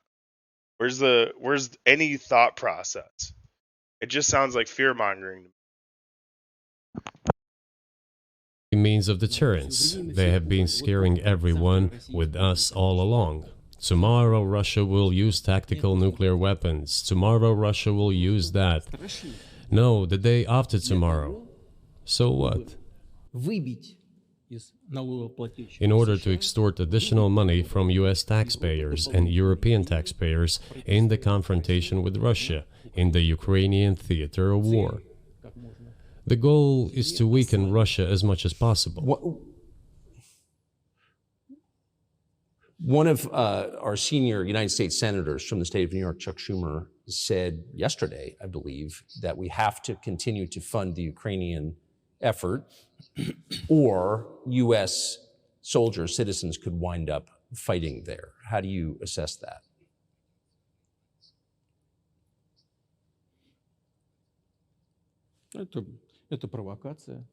This is a provocation, and a cheap provocation at that. I do not understand why American soldiers should fight in Ukraine. There are mercenaries from the United States there. The bigger number of mercenaries comes from Poland, with mercenaries from the United States in second place and mercenaries from Georgia in third place. Well, if somebody has the desire to send regular troops, that would certainly bring humanity to the brink of very serious global conflict. This is obvious. Do the United States need this? What for? Thousands of miles away from your national territory. Don't you have anything better to do? You have issues on the border, issues with migration, issues with the national debt, more than $33 trillion. You have nothing better to do, so you should fight in Ukraine? Wouldn't it be better to negotiate with Russia? Make an agreement, already understanding the situation that is developing today, realizing that Russia will fight for its interests to the end? And realizing this, actually return to common sense, start respecting our country and its interests, and look for certain solutions. It seems to me that this is much smarter and more rational. Who blew up Nord Stream? You for sure. I was busy that day. Nate, do you have I did not blow up Nord Stream. Thank you, though. У вас лично, может быть, есть алиби, у вас лично. You personally may have an alibi, but the CIA has no such alibi.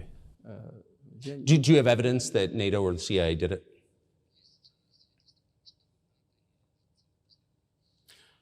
Вы знаете, я не You know, I won't get into details, but people always say in such cases, look for someone who is interested.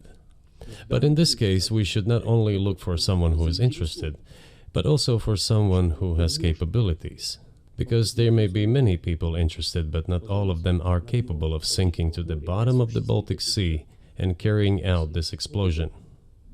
These two components should be connected. Who is interested and who is capable of doing it? But I'm confused. I mean, that's the biggest act of industrial terrorism ever, and it's the largest emission of CO2 in history. Okay, so if you had evidence, and presumably given your security services, your intel services, you would.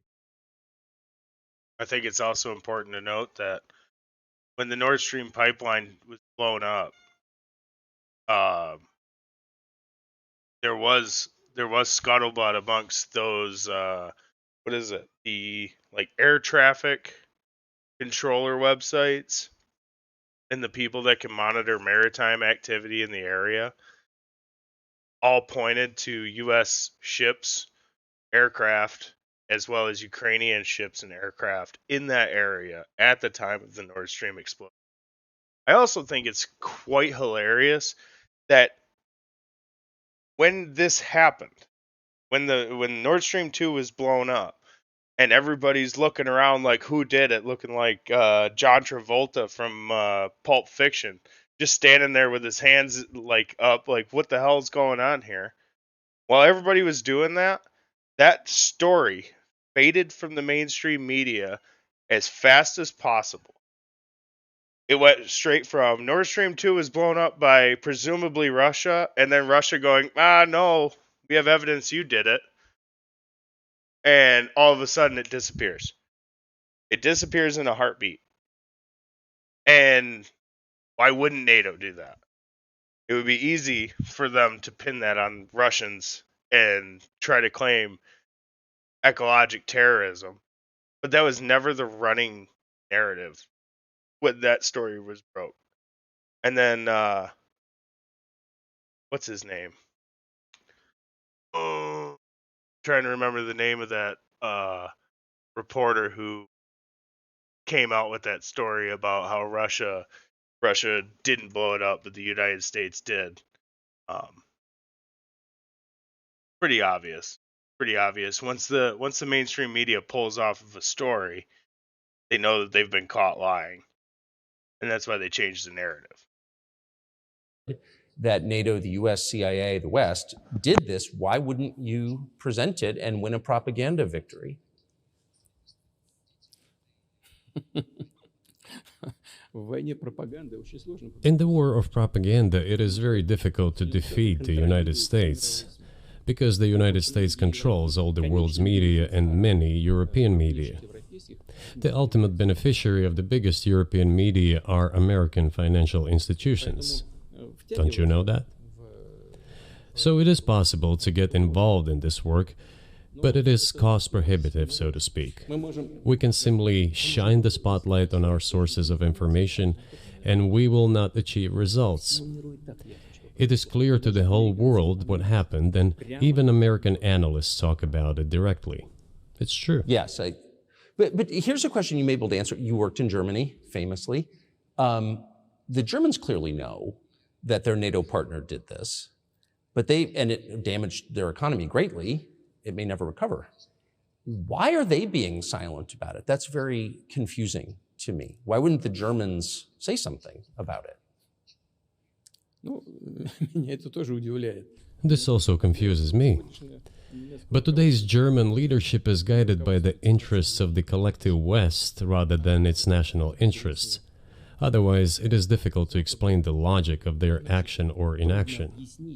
After all, it is not only about Nord Stream 1, which was blown up, and the Nord Stream 2 was damaged, but one pipe is safe and sound and gas can be supplied to Europe through it. But Germany does not open it.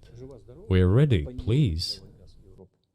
Но Германия же не открывает его. There's another route through Poland called Yamal Europe, which also allows for large flow. Poland has closed it, but Poland packs from the German hand. It receives money from the pan-European funds, and Germany is the main donor to these pan-European funds. Germany feeds Poland to a certain extent, and they close their route to Germany. Why? I don't understand. Ukraine, to which the Germans supply weapons and give money. Germany is the second sponsor of the United States in terms of financial aid to Ukraine. There are two gas routes through Ukraine. They simply closed one route, the Ukrainians.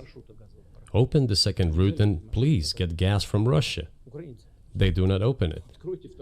Why don't the Germans say, look guys, we give you money and weapons, open up the valve, please, let the gas from Russia pass through for us. We're buying liquefied gas at exorbitant prices in Europe, which brings the level of our competitiveness and economy in general down to zero. Do you want us to give you money? Let us have the decent existence. Make money for our economy, because this is where the money we give you comes from. They refuse to do so. Why? Ask them. That is what is like in their heads. Those are highly incompetent people. Well, maybe the world is breaking into two hemispheres, one with cheap energy, the other without. And I want to ask you that. If we're now a multipolar world, obviously we are, can you describe the blocks of alliances? Who is in each side, do you think? Listen, you have said that the world is breaking into two hemispheres. A human brain is divided into two hemispheres. One is responsible for one type of activities, the other one is more about creativity and so on. But it is still one and the same head. The world should be a single whole. Security should be shared rather than meant for the golden billion. That is the only scenario where the world could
So, the Nord Stream 2 pipeline exploded.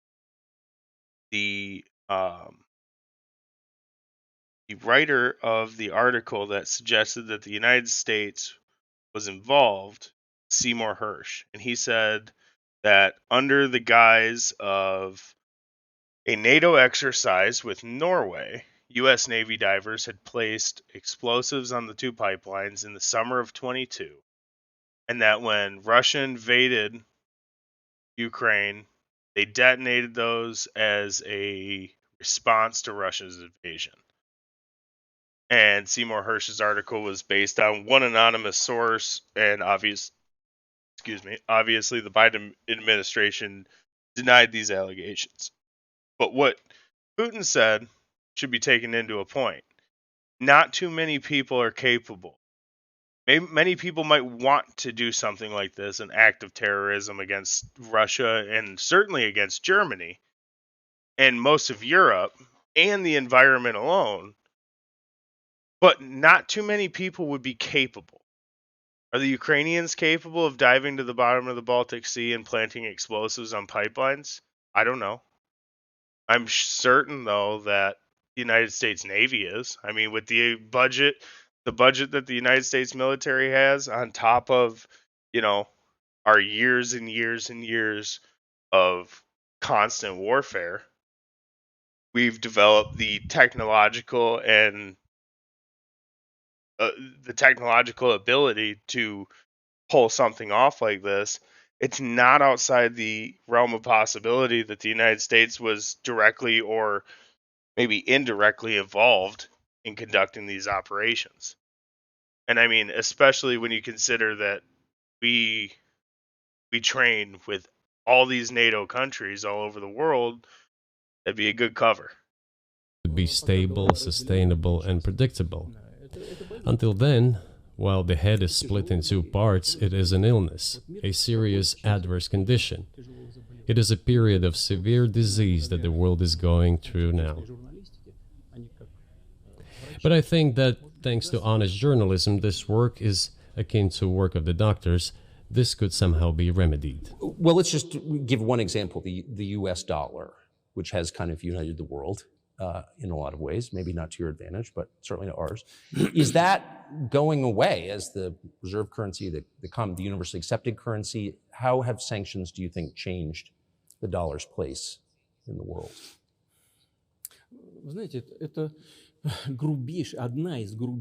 You know, to use the dollar as a tool of foreign policy struggle is one of the biggest strategic mistakes made by the US political leadership.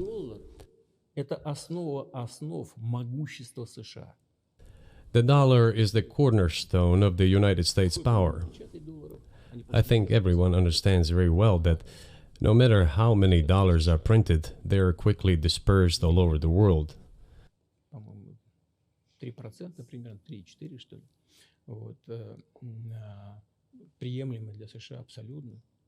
Inflation in the United States is minimal. It's about 3 or 3.4%, which is, I think, totally acceptable for the US. But they won't stop printing. What does the debt of $33 trillion tell us about? It is about the emission.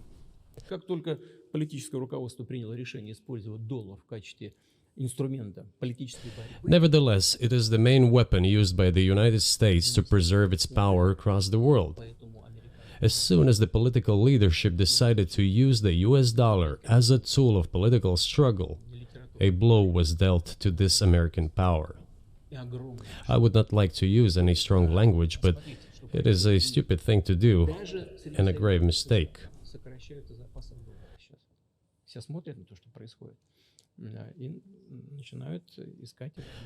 Look at what is going on in the world.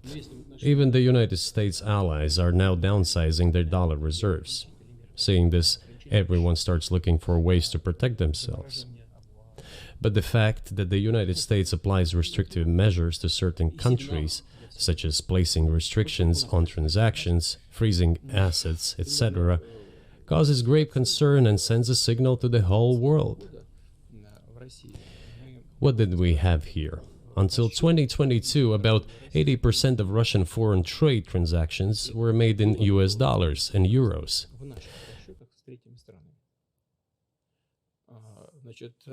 US dollars accounted for approximately 50% of our transactions with third countries, while currently it is down to 13%. It wasn't us who banned the use of the US dollar.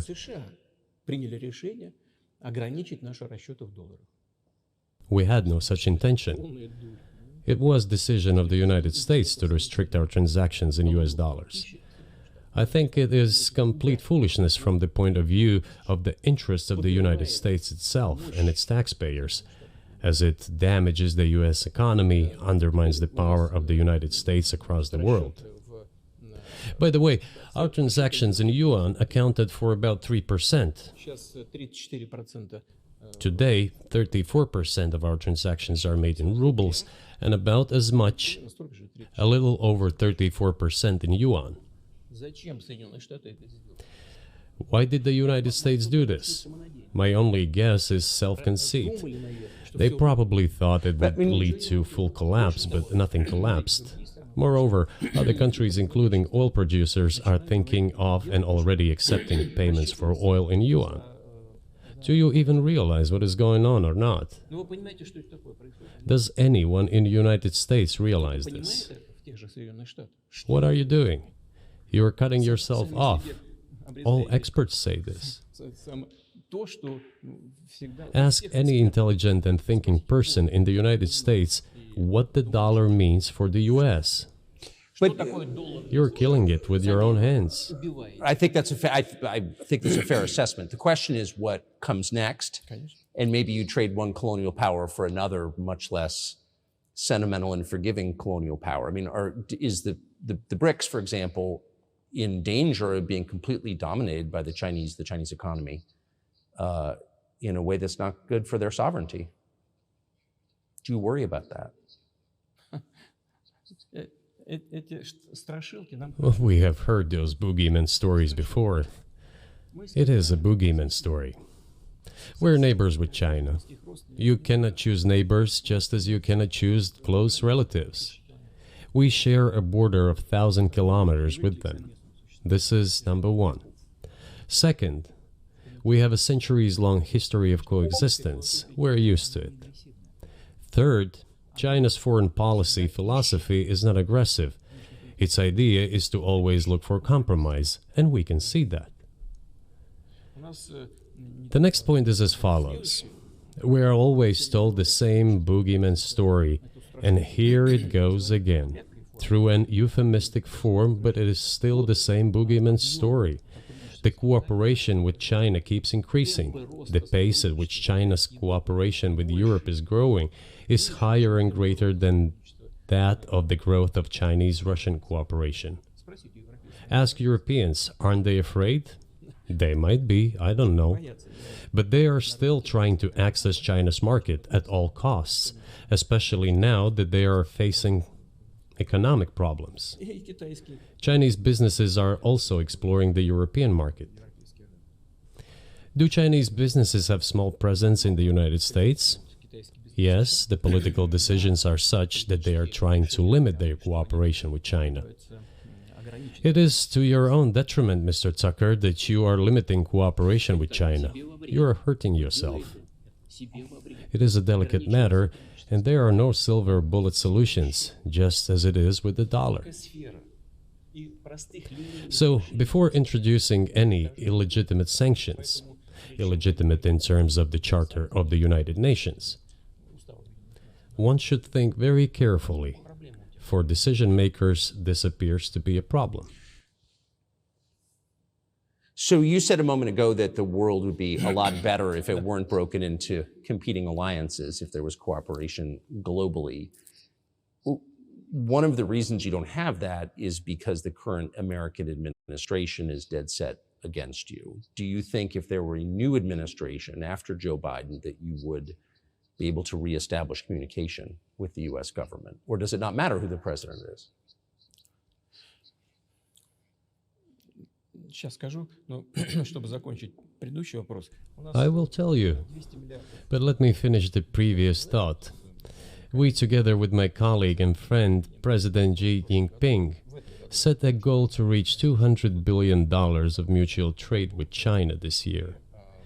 We have exceeded this level.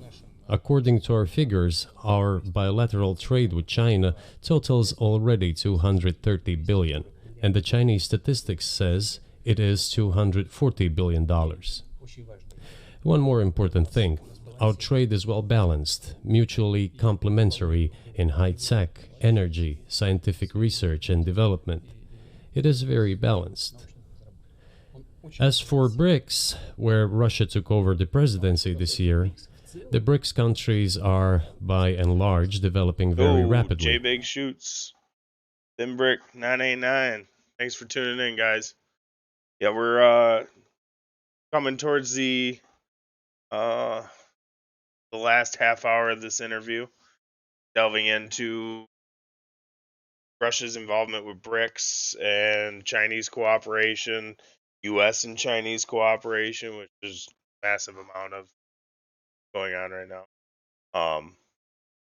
Just trying to absorb everything from Vladimir Putin and just see where his mindset is. I mean, so far I mean, from what I can gather from his perspective, is that, his justification for his incursion in Ukraine territory is strictly self-defense and a deterrent from NATO pushing any closer into Russia's back, which I can't blame him.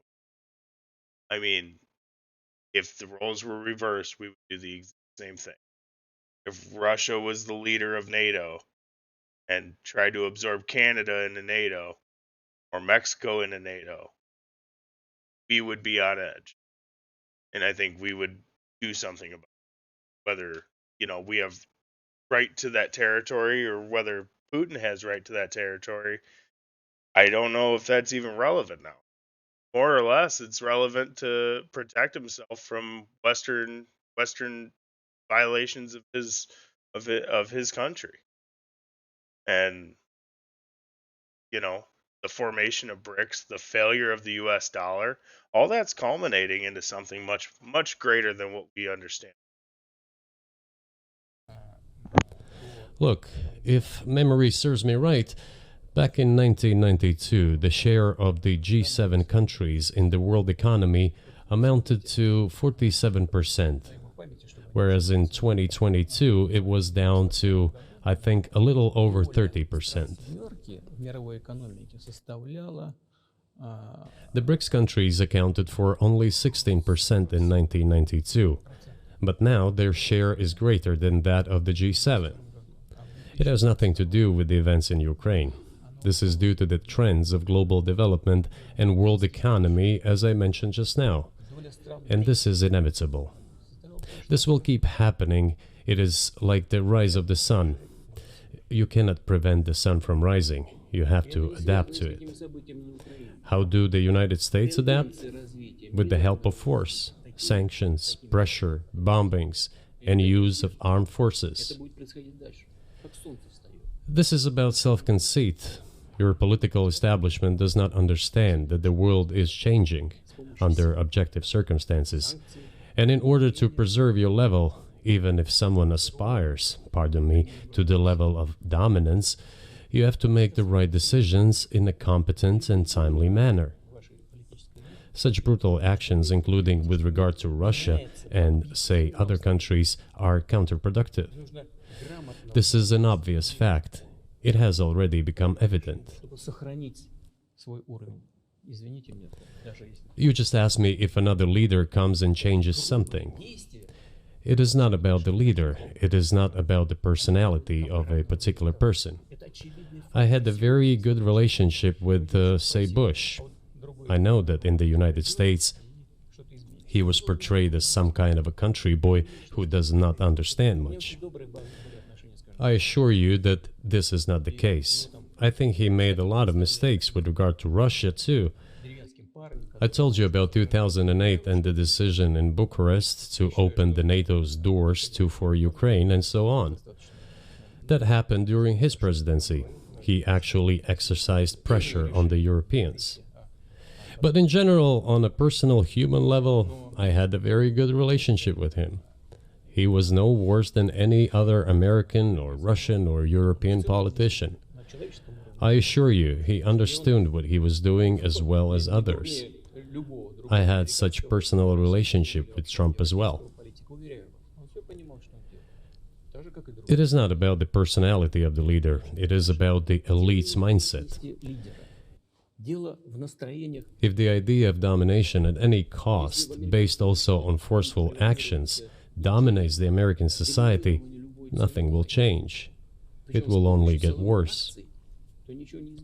But if, in the end, one comes to the awareness that the world has been changing due to the objective circumstances, and that one should be able to adapt to them in time, using the advantages that the US still has today, then perhaps something may change.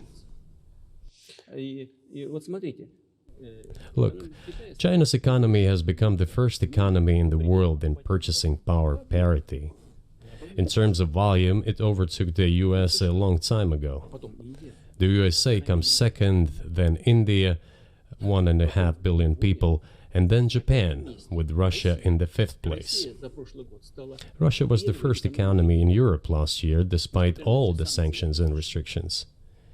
Is it normal from your point of view? Sanctions, restrictions, impossibility of payments in dollars, being cut off from SWIFT services, sanctions against our ships carrying oil, sanctions against airplanes, sanctions in everything, everywhere.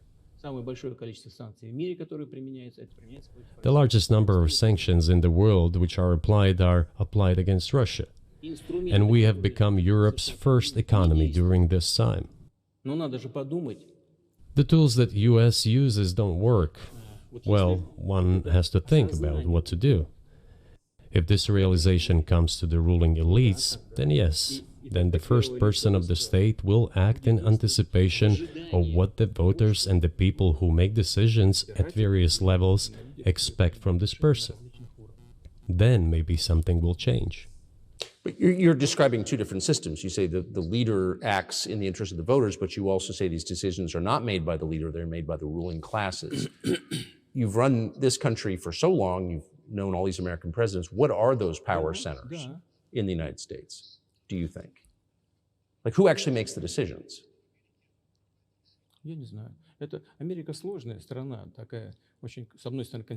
I don't know. America is a complex country, conservative on one hand, rapidly changing on the other. It's not easy for us to sort it all out. Who makes decisions in the elections? Is it possible to understand this when each state has its own legislation? Each state regulates itself? Someone can be excluded from elections at the state level. It is a two-stage electoral system. It is very difficult for us to understand it.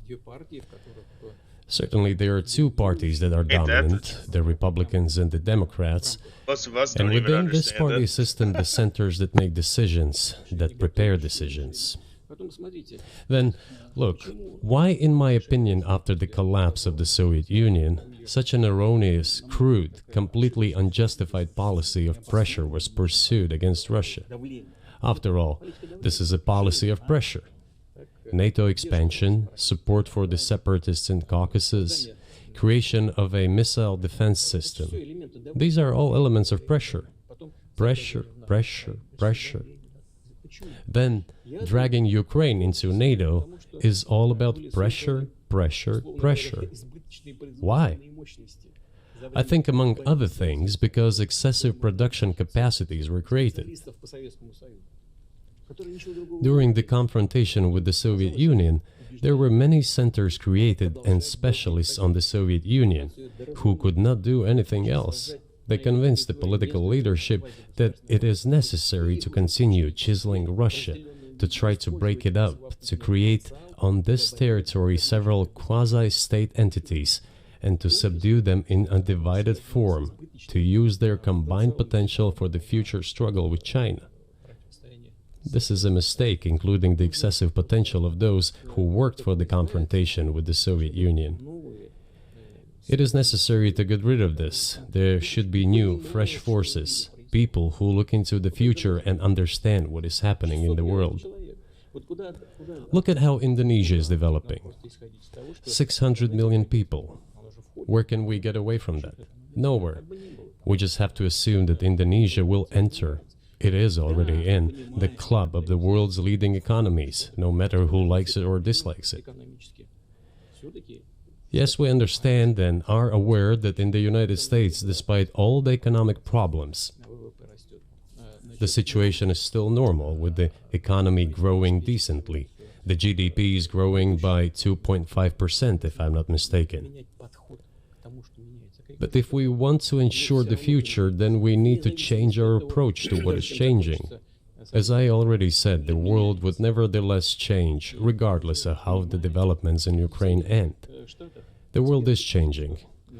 In the United States themselves, experts are writing that the United States are nonetheless gradually changing their position in the world. It is your experts who write that. I just read them. The only question is how this would happen, painfully and quickly, or gently and gradually.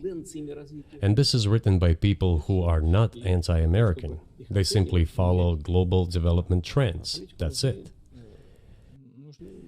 And in order to assess them and change policies, we need people who think, look forward, can analyze and recommend certain decisions at the level of political leaders. I just have to ask, you've said clearly that NATO expansion eastward is a violation of the promise you all were made in 1990. It's a threat to your country. Right before you sent troops into Ukraine, the Vice President of the United States went to the Munich Security Conference and encouraged the President of Ukraine to join NATO. Do you think that was an effort to provoke you into military action?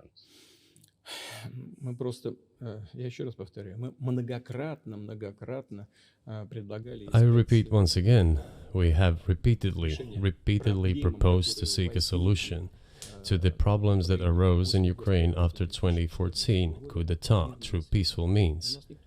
But no one listened to us. And moreover, the Ukrainian leaders who were under the complete US control suddenly declared that they would not comply with the Minsk agreements. They disliked everything there and continued military activity in that territory. Шло освоение этой территории натовскими военными структурами под видом различных центров. And in parallel, that territory was being exploited by NATO military structures under the guise of various personnel training and retraining centers. They essentially began to create bases there. That's all. Ukraine announced that the Russians were a non-titular nationality, while passing the laws that limit the rights of non-titular nationalities in Ukraine. Ukraine, having received all these southeastern territories as a gift from the Russian people, suddenly announced that the Russians were a non-titular nationality in that territory. Is that normal? All this put together led to the decision to end the war that neo-Nazis started in Ukraine in 2014. Do you think Zelensky has the freedom to negotiate a settlement to this conflict?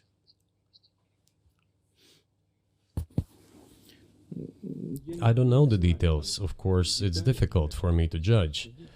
But I believe he has, in any case, he used to have. His father fought against the fascists, Nazis, during World War II. I once talked to him about this. I said, Volodya, what are you doing? Why are you supporting neo-Nazis in Ukraine today, while your father fought against fascism? He was a frontline soldier. I will not tell you what he answered. This is a separate topic, and I think it's incorrect for me to do so. But as to the freedom of choice, why not? He came to power on the expectations of Ukrainian people that he would lead Ukraine to peace. He talked about this. It was thanks to this that he won the elections overwhelmingly. But then, when he came to power, in my opinion, he realized two things. Firstly, it is better not to clash with neo-Nazis and nationalists, because they are aggressive and very active. You can expect anything from them. And secondly, the US-led West supports them and will always support those who antagonize with Russia. It is beneficial and safe. So he took the relevant position despite promising his people to end the war in Ukraine. He deceived his voters. But do you think at this point, as of February 2024, he has the latitude, the freedom to speak with you or your government directly about putting an end to this, which clearly isn't helping his country or the world? Can he do that, do you think? Ну, а почему нет? Он же Why считается not? главой государства. He considers himself head of state. He won the elections. Although we believe in Russia that the coup d'etat is the primary source of power for everything that happened after 2014.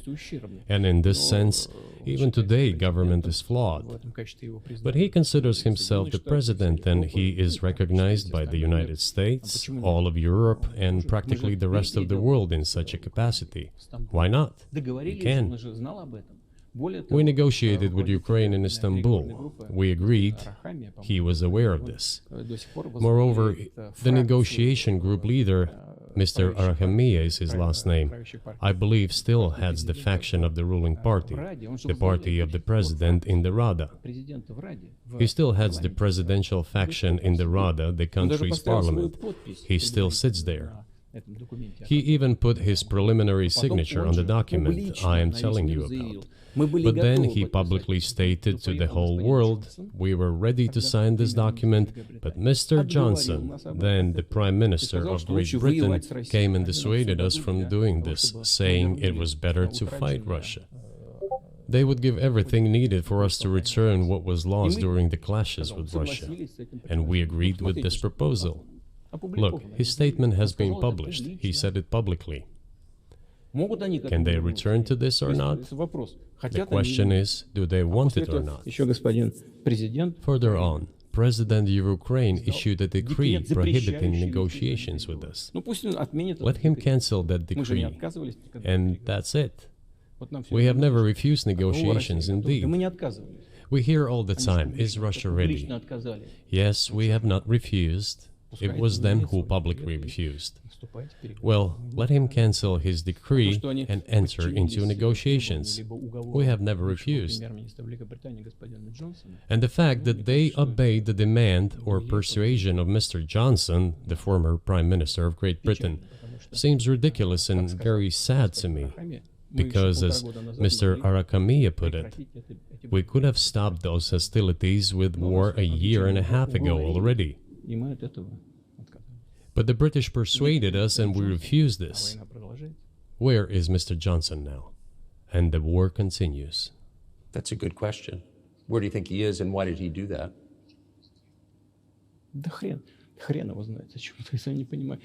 Hell knows. I don't understand it myself. There was a general starting point.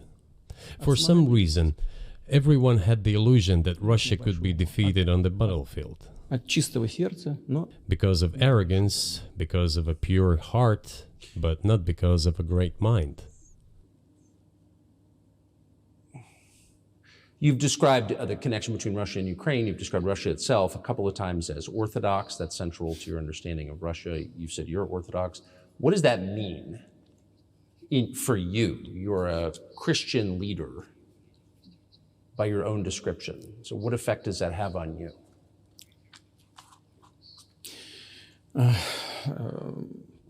You know, as I already mentioned, in 988, Prince Vladimir himself was baptized following the example of his grandmother, Princess Olga.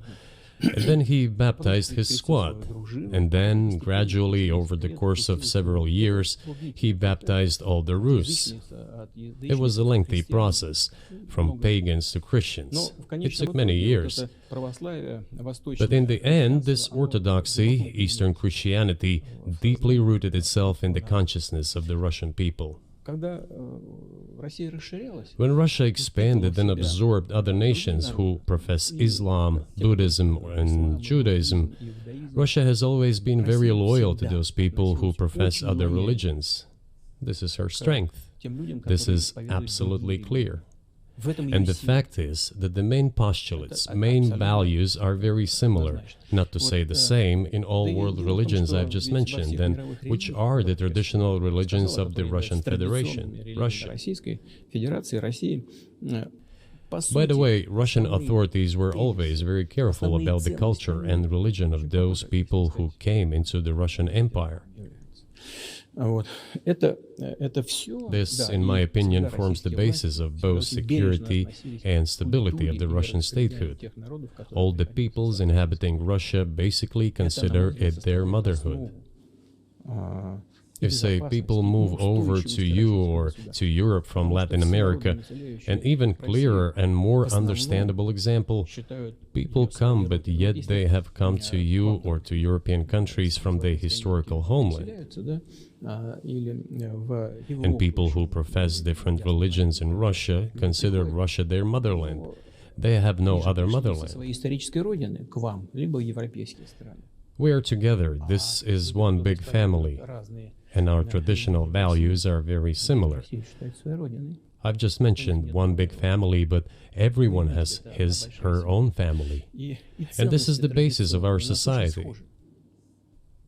And if we say that the motherland and the family are specifically connected with each other, И если мы говорим, что Родина и семья It is indeed the case, since it is impossible to ensure a normal future for our children and our families unless we ensure a normal, sustainable future for the entire country, for the motherland. устойчивое будущее для всей страны. That is why patriotic sentiment is so strong in Russia. But can I say that the one way in which the religions are different is that Christianity is specifically a nonviolent religion. Jesus says, turn the other cheek, don't kill. How can a leader who has to kill, of any country, how can a leader be a Christian? How do you reconcile that to yourself?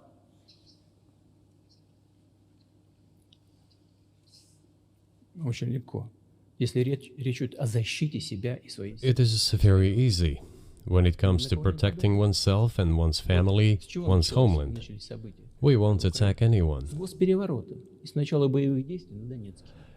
When did the developments in Ukraine start? На Донбассе. Вот с чего. Since the coup d'etat and the hostilities in Donbass began, that's when they started. And we're protecting our people, ourselves, our homeland, and our future. Она не во внешних проявлениях, и в том, чтобы ходить As for religion in general, или бить головой в пол. Она в сердце. you know, it's not about external manifestations. It's not about going to church every day or banging your head on the floor. Человекоориентированная. И It is in the heart. And our culture is so human-oriented. гений. Dostoevsky, who was very well known in the West and the genius of Russian culture, Russian literature, spoke a lot about this, about the Russian soul. Русский человек, российский человек, он думает больше о вечном, он думает больше о ценностях. After all, Western society is more pragmatic. Russian people think more about the eternal, about moral values. I don't know, maybe you won't agree with me, but Western culture is more pragmatic after all. Возможность вот сегодняшнему этому золотому миллиарду. I'm not saying this is bad. It makes it possible for today's golden billion to achieve good success in production, even in science and so on. Что мы вроде как выглядим одинаково, но There's nothing wrong with that. I'm just saying that we kind of look the same, but our minds So are do you built a see little the different. supernatural at work as you look out across what's happening in the world now? Do you see God at work? Do you ever think to yourself, these are forces that are not human? Да нет, я, честно говоря, так не думаю. Я думаю о том, что No, to be honest, I don't think общество so. развивается вот по своим внутренним My законам. opinion is that the development of the world community is in accordance with the inherent laws, and those laws are what they are. Так было всегда в истории человечества. It's always been this way in the history of mankind. Развивались, Some nations and countries rose, became stronger and more numerous, and then left the international stage, losing the status they had accustomed to. наверное, не нужно приводить эти примеры, но начиная There's probably no need for me to give examples, but we could start with the Genghis Khan and horde conquerors, the Golden Horde, and then end with the Roman Empire. человечество каждый It seems that there has never been anything like the Roman Empire in the history of mankind. потенциал варваров постепенно накапливался. Nevertheless, the potential of the barbarians gradually grew, as did their population. In general, the barbarians were getting stronger and begun to develop economically, as we would say today. Экономически они стали укрепляться. This eventually led to the collapse of the Roman Empire and the regime imposed by the Romans. 500 лет. Этот процесс. However, it took 5 centuries for the Roman Empire to fall apart. В сегодняшней ситуации The разница difference with what is happening now процессы изменений. is that all the processes of change are happening at a much faster pace than in Roman times. So when does the AI empire start, do you think? У меня всё в более You're сложные asking increasingly more complicated questions. To answer them, you need to be an expert in big numbers, big data, and AI. Mankind is currently facing many threats. Due to the genetic researches, it is now possible to create a superhuman, a specialized human being. a genetically engineered athlete, scientist, military man. There are reports that Elon Musk had already had a chip implanted in the human brain in the USA. What do you think of that? Well, I think there's no stopping Elon Musk. He will do as he sees fit. Nevertheless, you need to find some common ground with him, search for ways to persuade him. I think he's a smart person, I truly believe he is.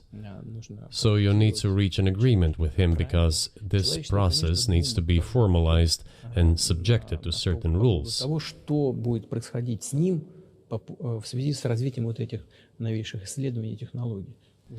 Humanity has to consider what is going to happen due to the newest development in genetics or in AI. One can make an approximate prediction of what will happen.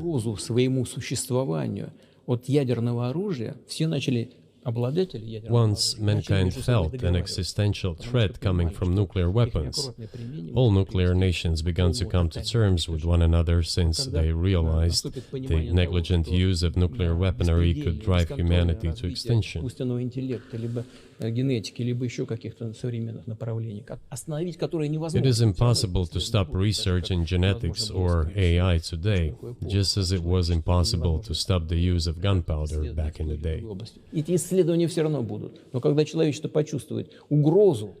But as soon as we realize that the threat comes from unbridled and uncontrolled development of AI, or genetics, or any other field, the time will come to reach an international agreement on how to regulate these things. I appreciate all the time you've given us. I just got to ask you one last question, and that's about someone who's very famous. I think that's an interesting take as well.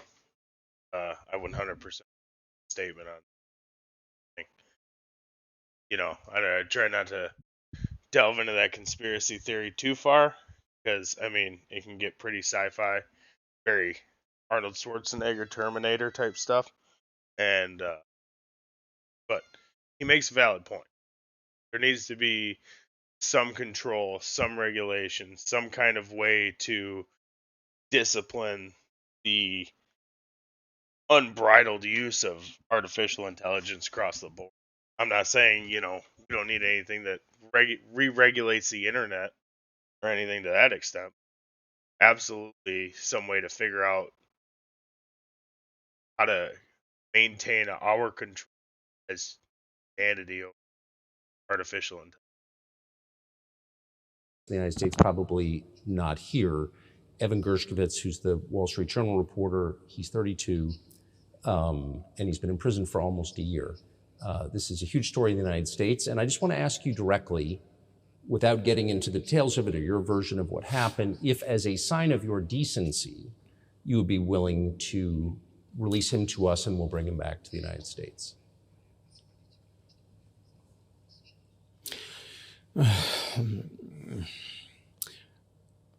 Мы столько сделали жестов доброй воли, что, мне кажется, мы исчерпали все лимиты. We have done so many gestures of goodwill out of decency that I think we have run out of them. Ни разу не ответил. We have never seen anyone reciprocate to us in a similar manner. However, in theory, we can say that we do not rule out that we can do that if our partners take reciprocal steps. When I talk about the partners, I first of all refer to special services. Special services are in contact with one another. They are talking about the matter in question. There is no taboo to settle this issue. We are willing to solve it. But there are certain terms being discussed via special services channels. I believe an agreement can be reached. So typically, this stuff has happened for, obviously, centuries. One country catches another spy within its borders, it trades it for one of its own intel guys in another country. I think what makes, and it's not my business, but what makes this different is the guy's obviously not a spy, he's a kid. And maybe he was breaking your law in some way, but he's not a super spy, and everybody knows that. And he's being held hostage in exchange, which is true. With respect, it's true, and everyone knows it's true. So maybe he's in a different category. Maybe it's not fair to ask for somebody else in exchange for letting him out. Maybe it degrades Russia to do that.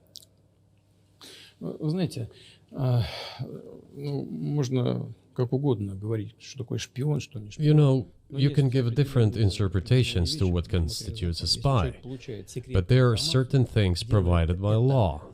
If a person gets secret information and does that in a conspiratorial manner, then this is qualified as espionage. And that is exactly what he was doing. He was receiving classified, confidential information, and he did it covertly. Maybe he did that out of carelessness or his own initiative. Considering the sheer fact, this is qualified as espionage. The fact has been proven, as he was caught red-handed when he was receiving this information. If it had been some far-fetched excuse, some fabrication, something not proven, it would have been a different story then. But he was caught red-handed when he was secretly getting confidential information. What is it then? But are you suggesting that he was working for the U.S. government or NATO, or he was just a reporter who was given material he wasn't supposed to have? Those seem like very different things.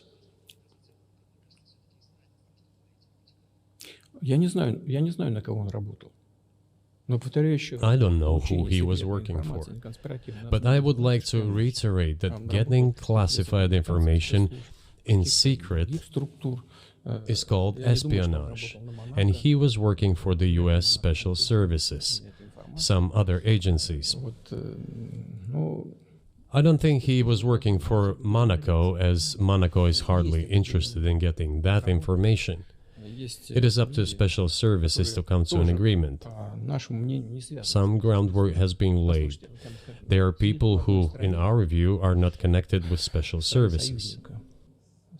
Let me tell you a story about a person serving a sentence in an allied country of the US. That person, due to patriotic sentiments, eliminated a bandit in one of the European capitals. During the events in the Caucasus, do you know what he was doing? I don't want to say that, but I will do it anyway. He was laying our soldiers, taken prisoner, on the road and then drove his car over their heads. What kind of person is that? Can he even be called human? But there was a patriot who eliminated him in one of the European capitals. Whether he did it of his own volition or not, that is a different question. Yeah, but Evan Gershkovich didn't do that. I mean, that's a completely different. I mean, this is a 32-year-old newspaper reporter. He committed something different. He's not just a journalist. I reiterate, he's a journalist who was secretly getting confidential information. Yes, it is different, but still, I'm talking about other people who are essentially controlled by the US authorities, wherever they are serving a sentence. There is an ongoing dialogue between the special services. This has to be resolved in a calm, responsible, and professional manner. They are keeping in touch, so let them do their work. I do not rule out that the person you refer to, Mr. Gershkovich, may return to his motherland. By the end of the day, it does not make any sense to keep him in prison in Russia. We want the U.S. Special Services to think about how they can contribute to achieving the goals our special services are pursuing. We are ready to talk. Moreover, the talks are underway. And there have been many successful examples of these talks crowned with success. Probably this is going to be crowned with success as well. But we have to come to an agreement. I hope you let him out. Mr. President, thank you. I also want him to return to his homeland at last. I'm absolutely sincere. But let me say once again, the dialogue continues. The more public we render things of this nature, the more difficult it becomes to resolve them. Everything has to be done in calm manner. I wonder if that's true with the war, though. Also, I mean, I guess I want to ask one more question, which is, and maybe you don't want to say so for strategic reasons, but are you worried that what's happening in Ukraine could lead to something much larger and much more horrible? And how motivated are you just to call the U.S. government and say, let's come to terms?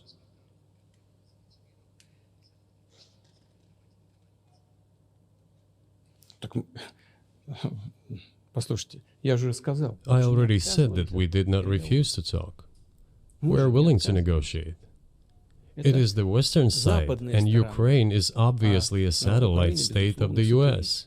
It is evident. I do not want you to take it as if I'm looking for a strong word or an insult, but we both understand what is happening. The financial support, 72 billion US dollars, was provided. Germany ranks second, then other European countries come. Dozens of billions of US dollars are going to Ukraine. There's a huge influx of weapons. In this case, you should tell the current Ukrainian leadership to stop and come to negotiating table, rescind this absurd decree. We did not refuse. Sure, but you already said it. I didn't think you meant it as an insult, because you already said correctly, it's been reported that Ukraine was prevented from negotiating a peace settlement by the former British Prime Minister acting on behalf of the Biden administration. So of course they're a satellite. Big countries control small countries. That's not new. And that's why I asked about dealing directly with the Biden administration, which is making these decisions, not President Zelensky of Ukraine.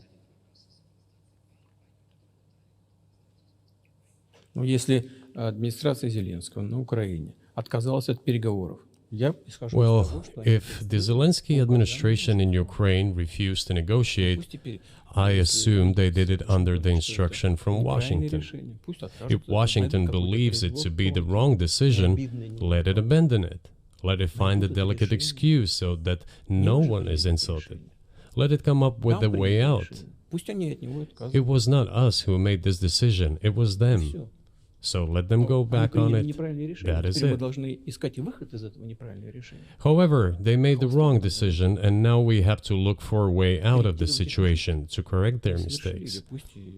They did it, so let them correct it themselves. We support this. So I just want to make sure I'm not misunderstanding what you're saying. I don't think that I am. I think you're saying you want a negotiated settlement to what's happening in Ukraine.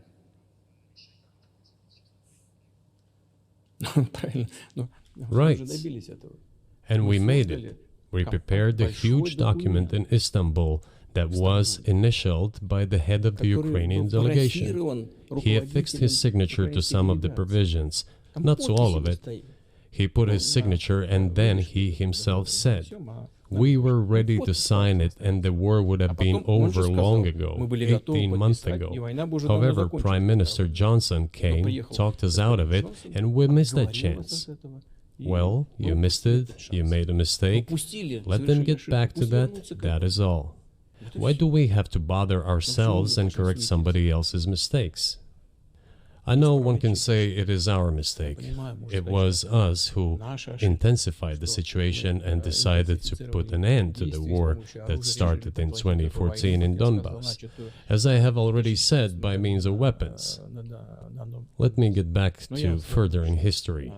I already told you this. We were just discussing it.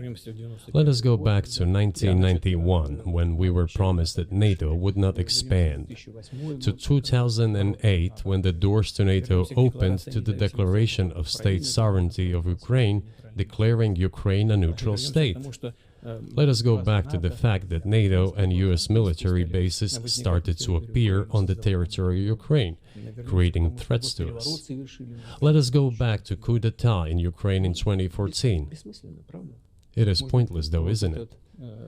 We may go back and forth endlessly, but they stopped negotiations. Is it a mistake? Yes. Correct it.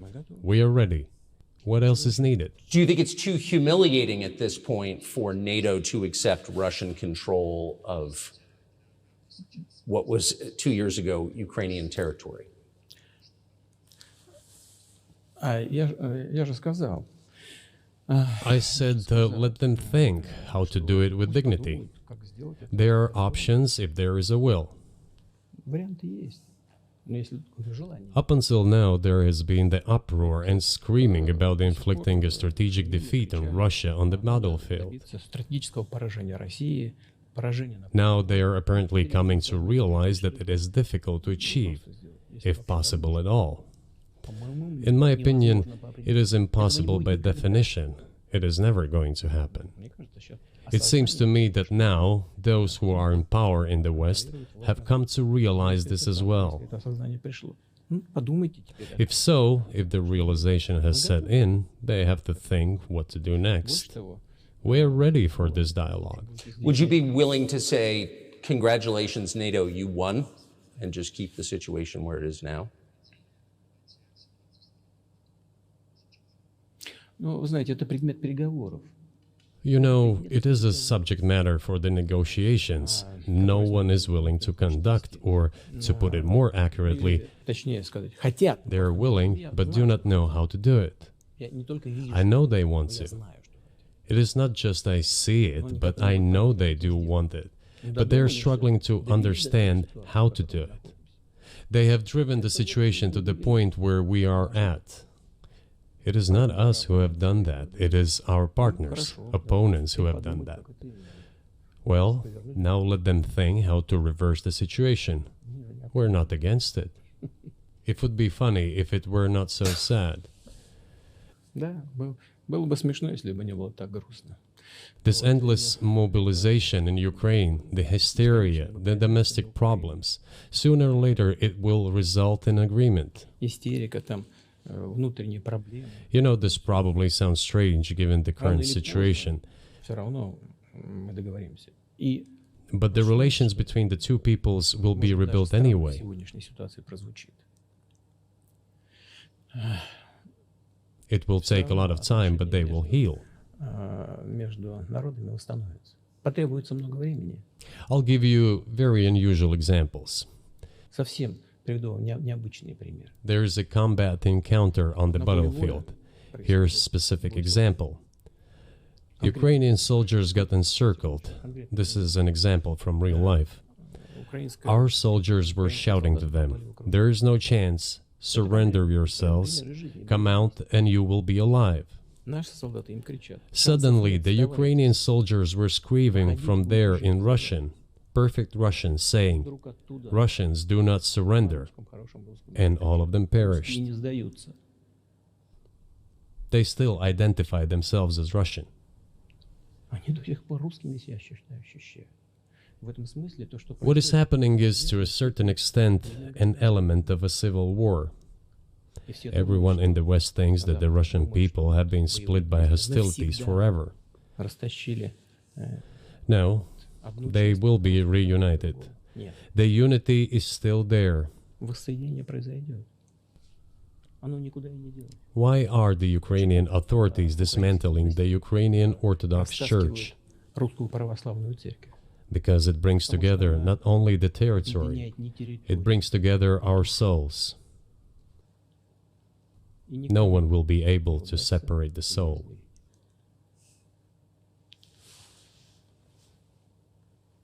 Shall we end here, or is there anything else? No, I think that's great. Спасибо. Thank you, Mr. President. So, it's a pretty interesting interview. Like I said, regardless of what you think of Vladimir Putin, you know, of what you think of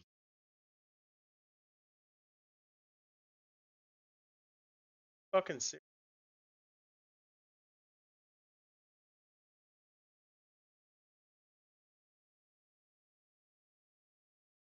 How long that was up.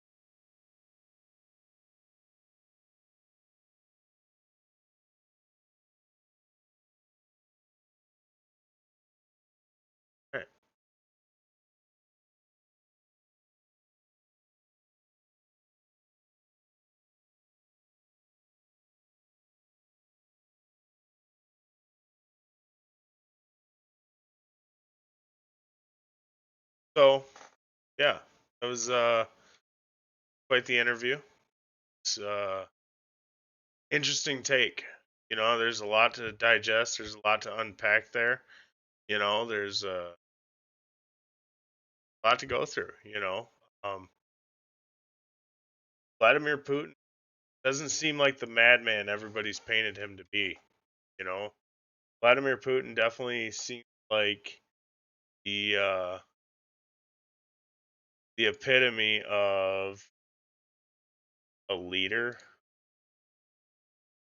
is doing his best for his in an effort to stave off too much Western influence on his own. I mean, no, he's not perfect. I don't think that we have ever experienced a leader that's perfect out there.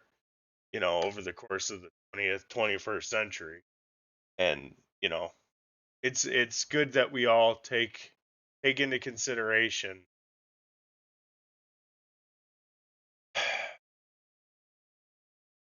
difference of perspective from the Russian point of view. And although you may not agree with, the Russian point of view, you may not agree with Putin, you may not agree with actions he's taken, he's done what's necessary to protect his country. And I guess, that's the best a leader can do, right? I mean, like I said, we look at it from the perspective of the United States, we would do the exact same thing. So, I mean, that being said,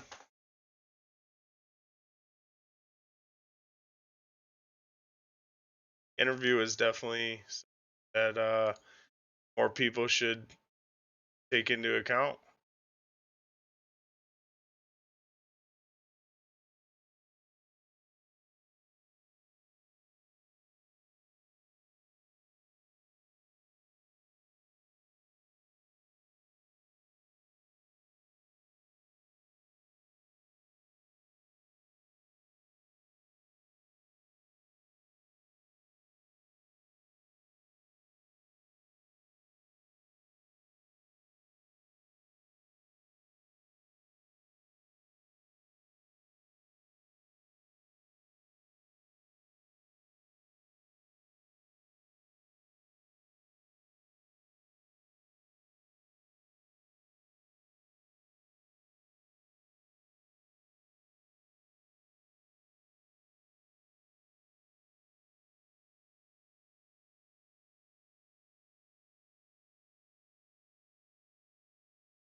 I also think too that looking at things from the Russian perspective should open our eyes to see that the media that we have and the media that we're currently experiencing within the United States, we have no clue what the fucking truth. I mean, in reality, the truth is literally objective to your ideology. You can find anything on the internet that supports your side. I mean, unless there's like factual truth, like we all know the fucking sky's blue. You look up and the sky's blue. Unless it's nighttime. Generally speaking, we all understand that the sky's fucking blue. But it's like look at things as nuanced as other people and other cultures and all that, and we have no real clue what the fuck's real and fake. Like the entire world is a fucking mystery at this point because nobody can be honest with it.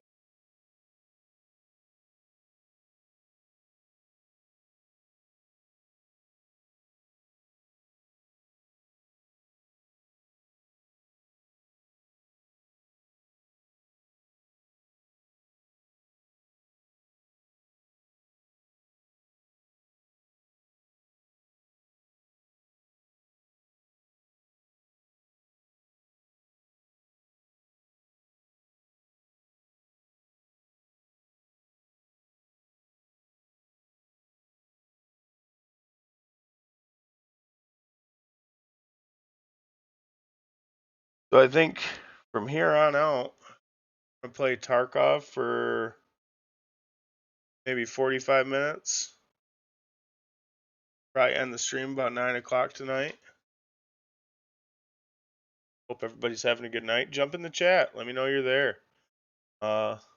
See what's what. Currently installing the update on Tarkov because I didn't have time today. I do have a 9 to 5 that I red gym and all the other accoutrements that come with being a grown up. You know, till the stream takes off, if ever. But that's okay.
And maybe some naked pistol runs, shotgun runs.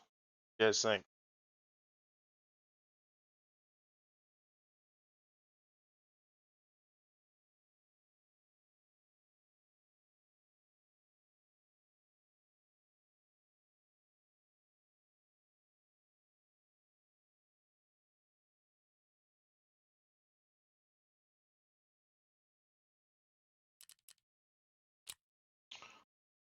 Some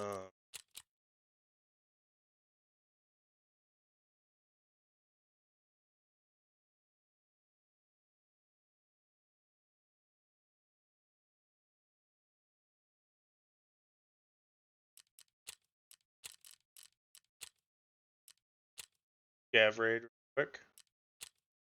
Double barrel. 17. Oh.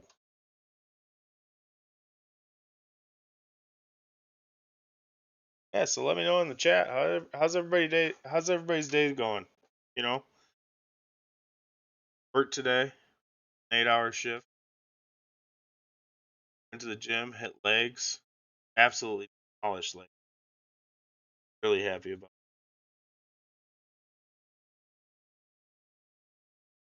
it. I got a good one in, that's for sure.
Man, the loading times. Come on, Tarkov. Just look at the patch note. See, checkpoint.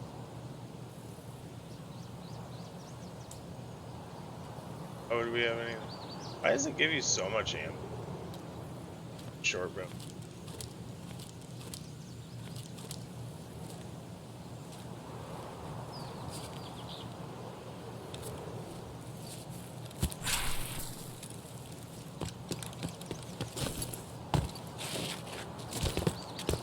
Really?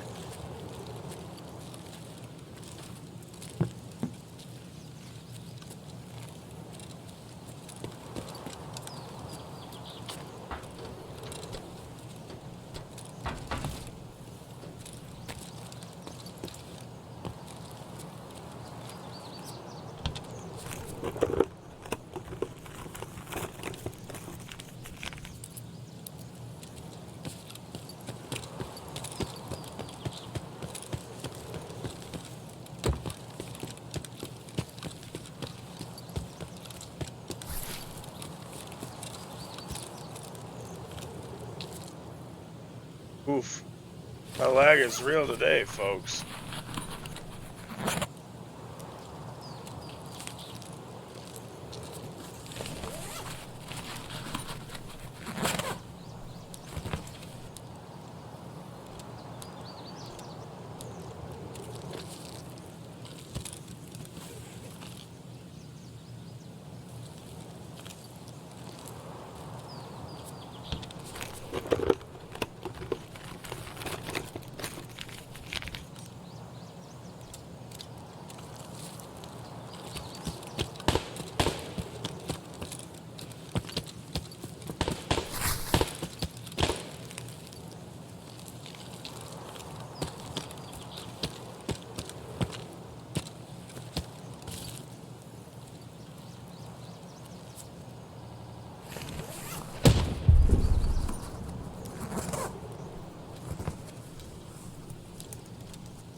Yeah, Mr. Clarity, that it happens, man. Like I said to you earlier, make sure your game is logged in through your SSD, and also check clear your cache, all that. Checking integrity of game files. I know we just had an update.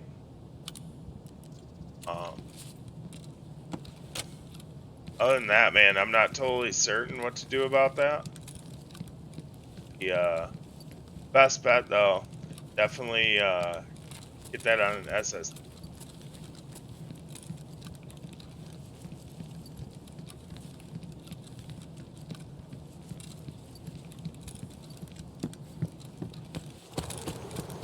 And it seems to happen primarily during update time, you know, when we get a lot of updates in Tarkov.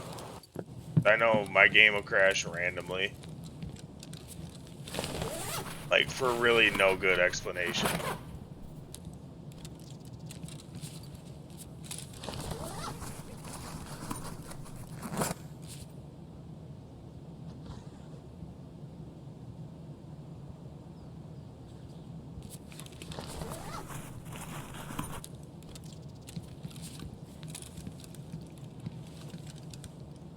Oh?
Yeah. Mr. Clarity, you know. That's Tarkov, bro. I hate to say it. The way she goes.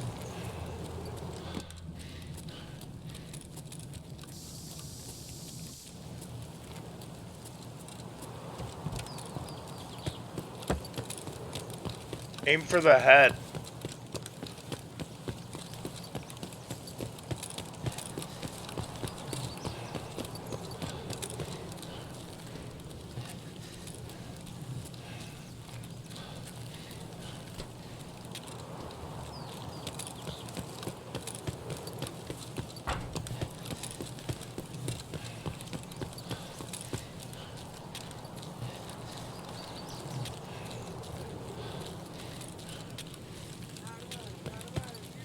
А, вот тут друган мой бывал, точно.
Кому тут пизды выдать?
It's time.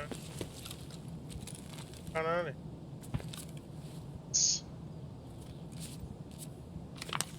Those for quests, kids.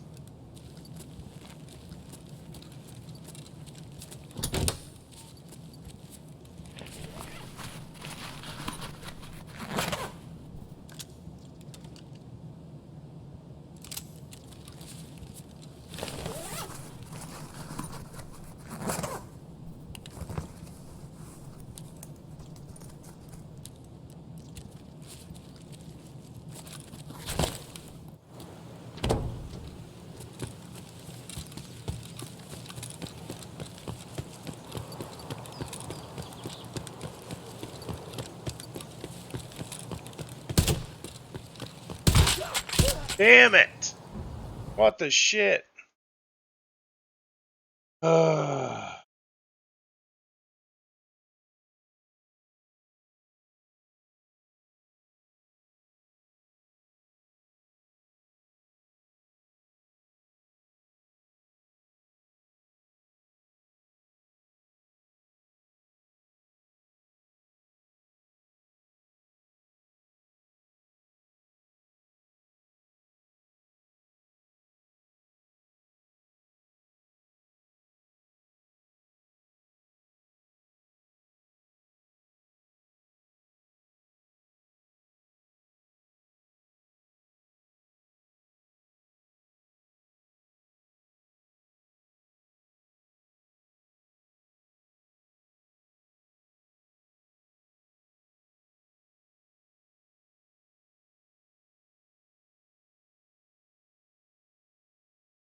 Oh, damn it. Well, that's the way she goes. Got me from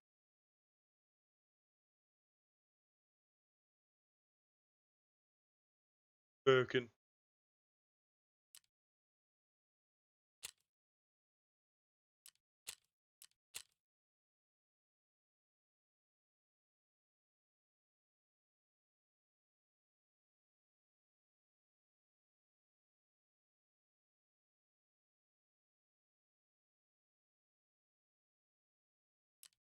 Damn it. Chunk of money right there.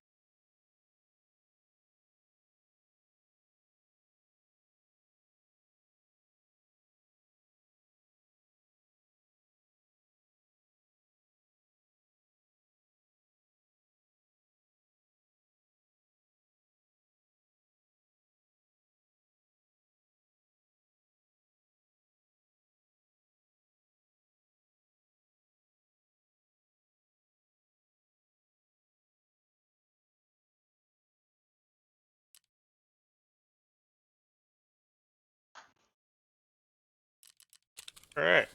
Well, that note, we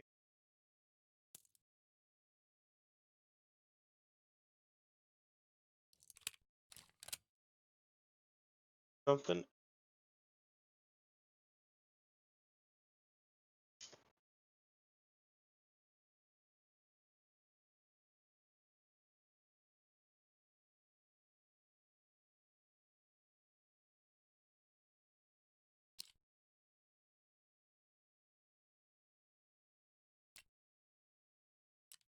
That was a bump.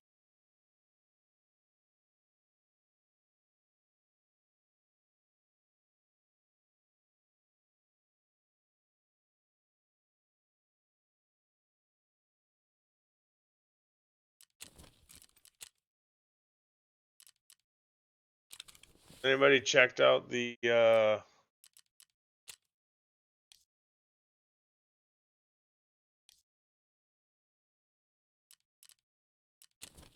whatchamacallit?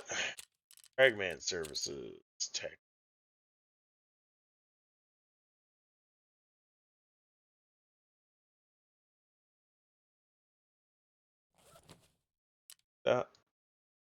Probably not. Ranger.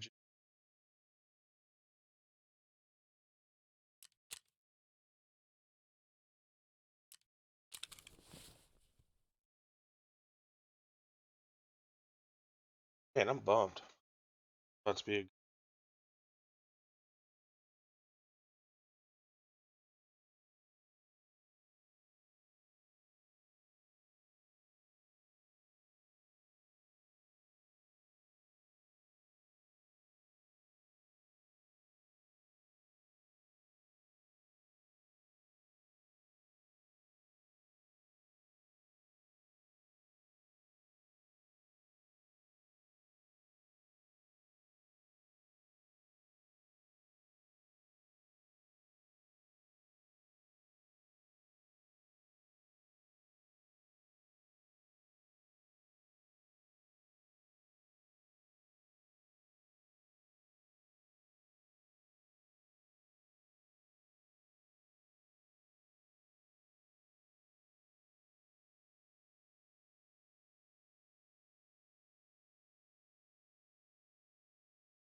I guess. Yeah, we'll just run the Glock. Run the Glock, see what happens.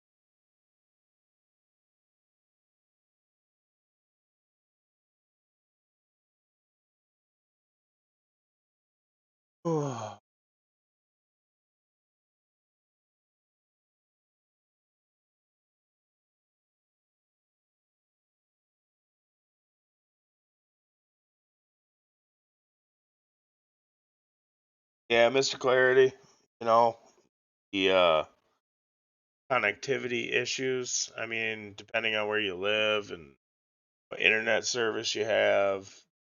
I mean, I know this game is pretty high demand.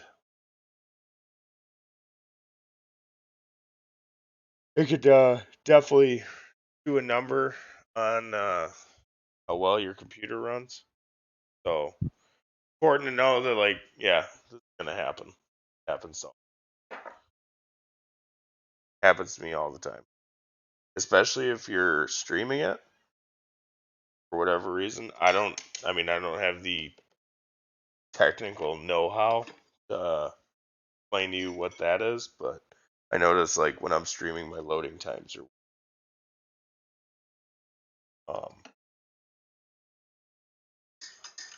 yeah. Maybe shut off your stream, see how that runs, and then try that. That might be an option. If it does connect better, it maybe that might be the problem.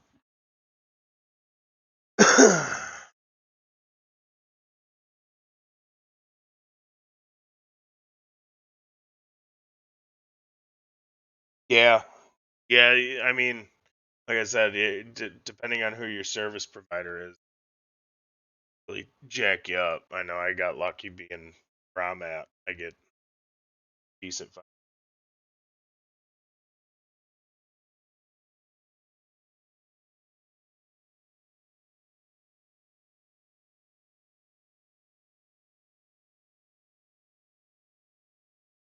Yeah, yeah. My loading times are crazy while I run the stream.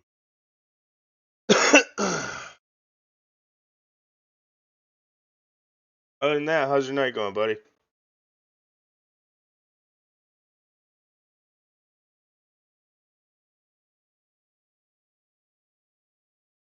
Uh yeah, I don't know. I don't know how to fix that, bud. Any technical wizards out there? Jump in the chat and let them know.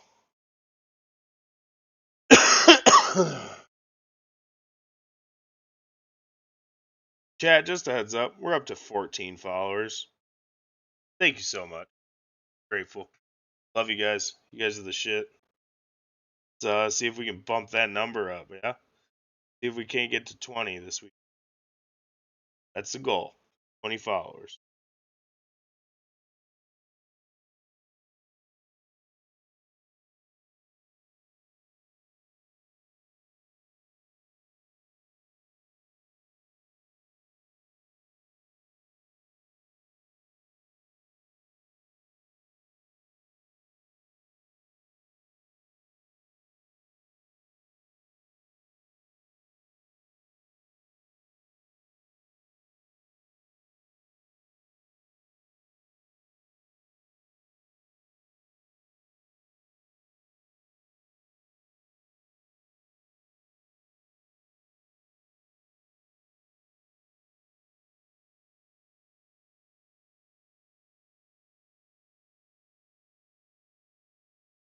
Yeah, my night's going alright.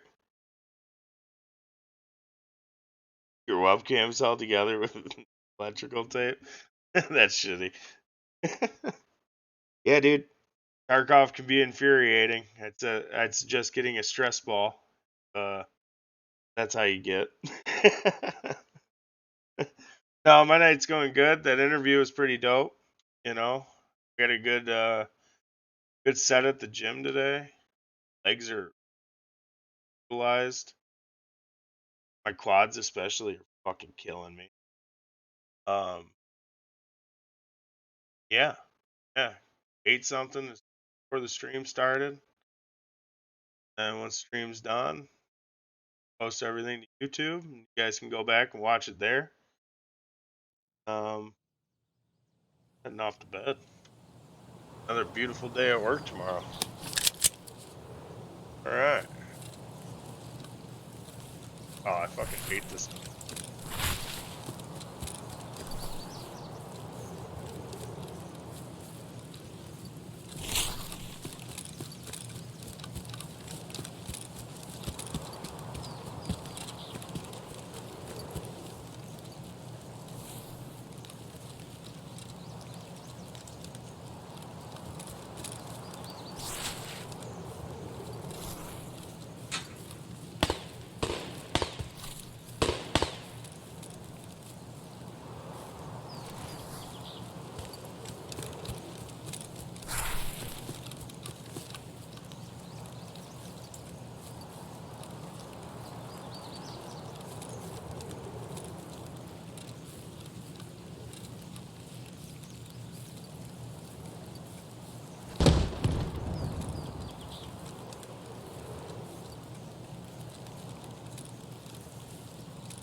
Bitch.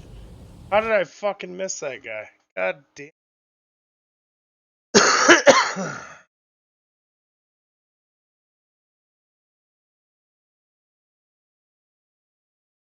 That was lame. Lame.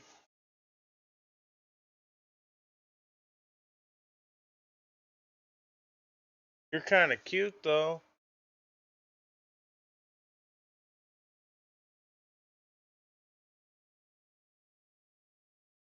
Yep. That was a win.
Yeah, dude. You're, Mr. Clarity, I don't know what to tell you, bro. It's a pain in the ass, bro. It's a big pain in the ass.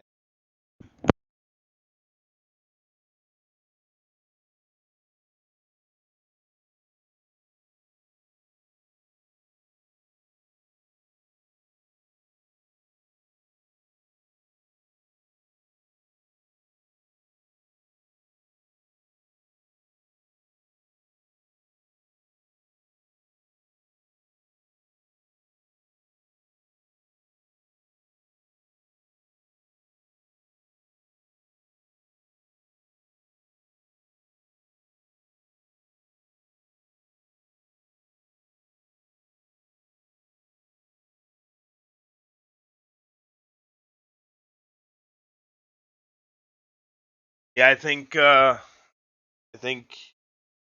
I don't know, troubleshoot it a little bit, man. That's the best advice I can offer you. Tarkov's a meat.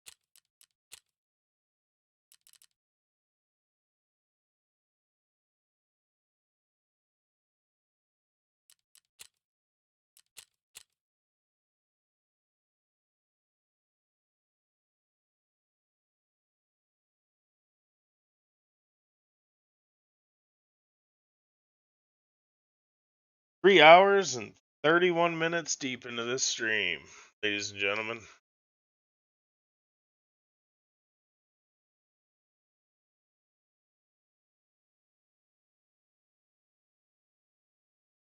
Yeah, don't forget to double check your servers. It's a good idea. Make sure it's in the region you live in.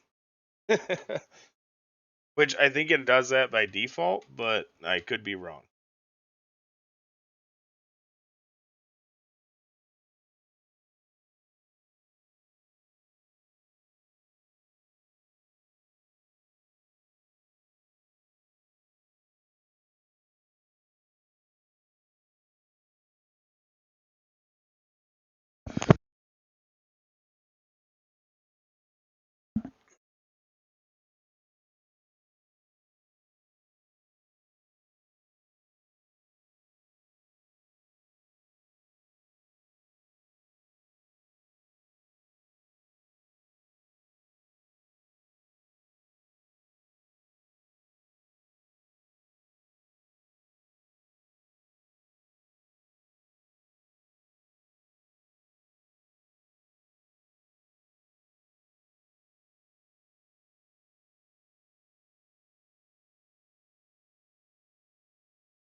Yeah, I don't know either, bro. That sucks. Got a big fucking backpack.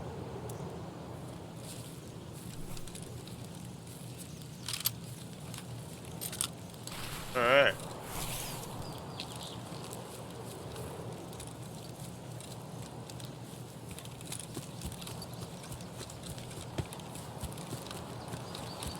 Let's see if we can find some dead PMCs to.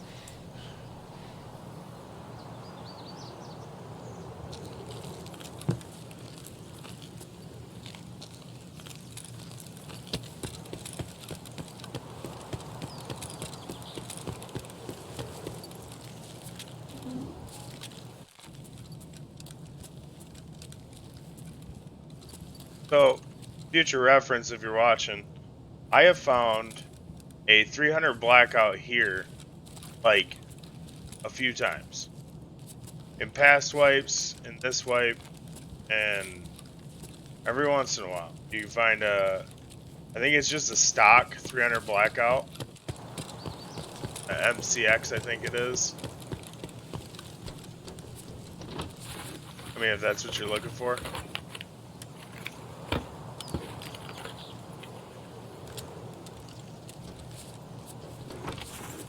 I always think these are fun to play with.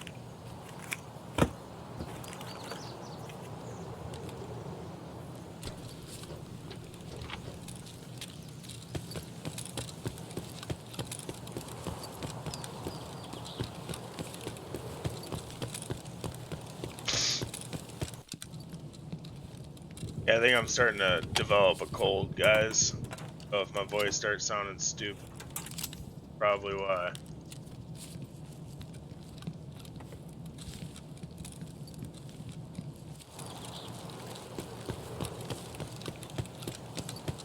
But I already think my voice sounds stupid.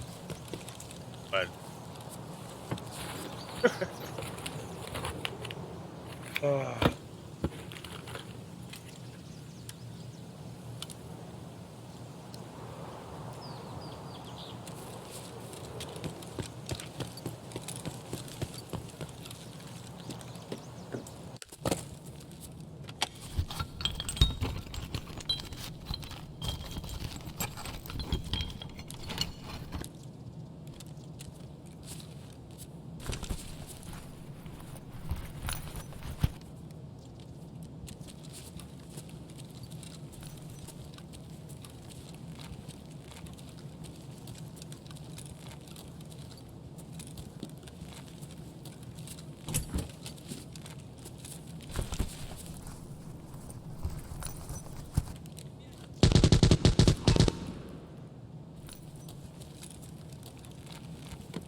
basement.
Oh, chat. It's kind of being a bummer of a night for Tarkov.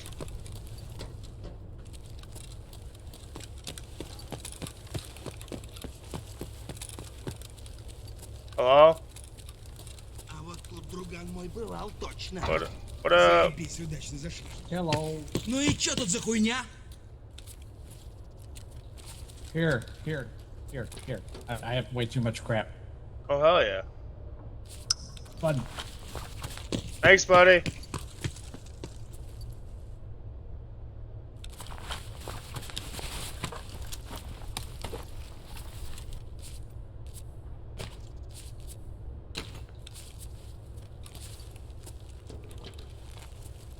That was mighty nice of him.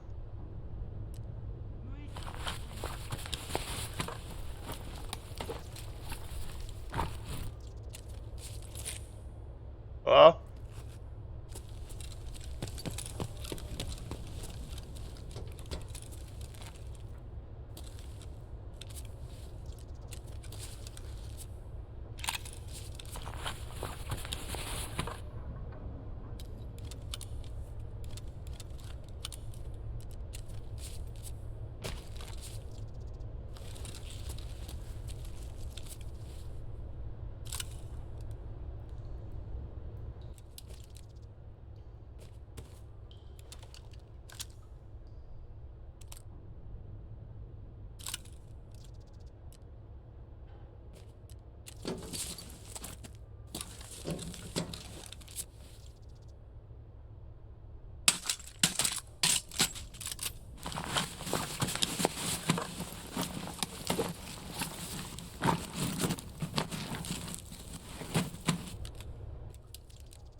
well, boys and girls, that's a hell of a way to end the night.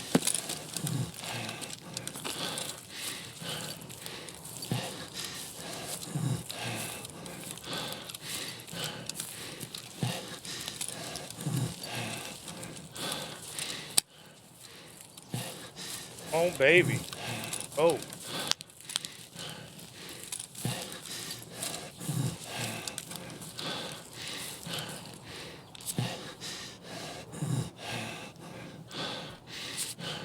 Woo. I can dig it. Can you? Let's go, dude.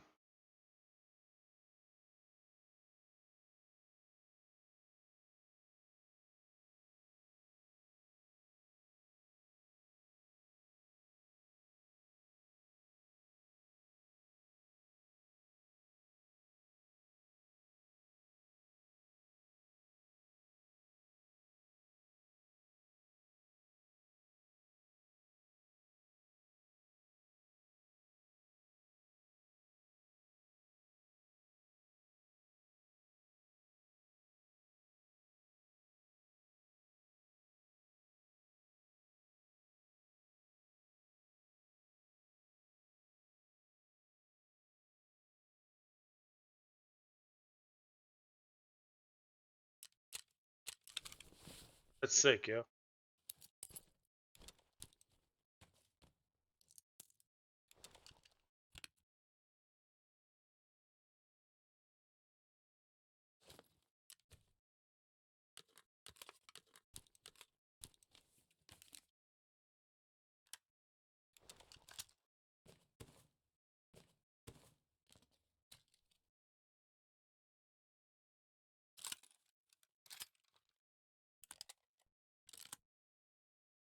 I should have done more looting, but the other players can. We all know how quite relentless. Oh, but I think on that note, we're gonna call it a night, and I will be back tomorrow at 5:30. Tune in. Probably gonna play. Um, we're gonna start playing the Far Cry 4 series. And go through the story mode. And depending on how far we get, we might play some Tarkov tomorrow night. Maybe not. I don't know. But I think tomorrow is going to be mainly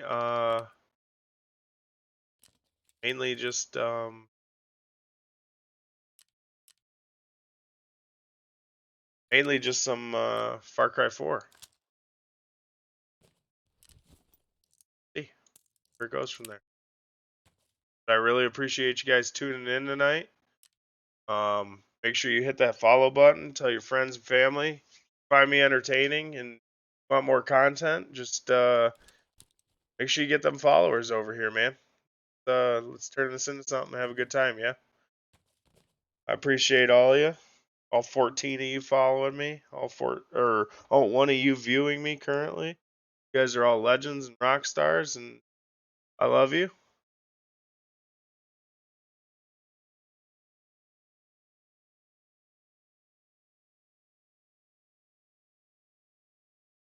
And I really appreciate your guys' support. So let's keep it up. Let's keep this train rolling. Yeah. All right. Good night, everybody.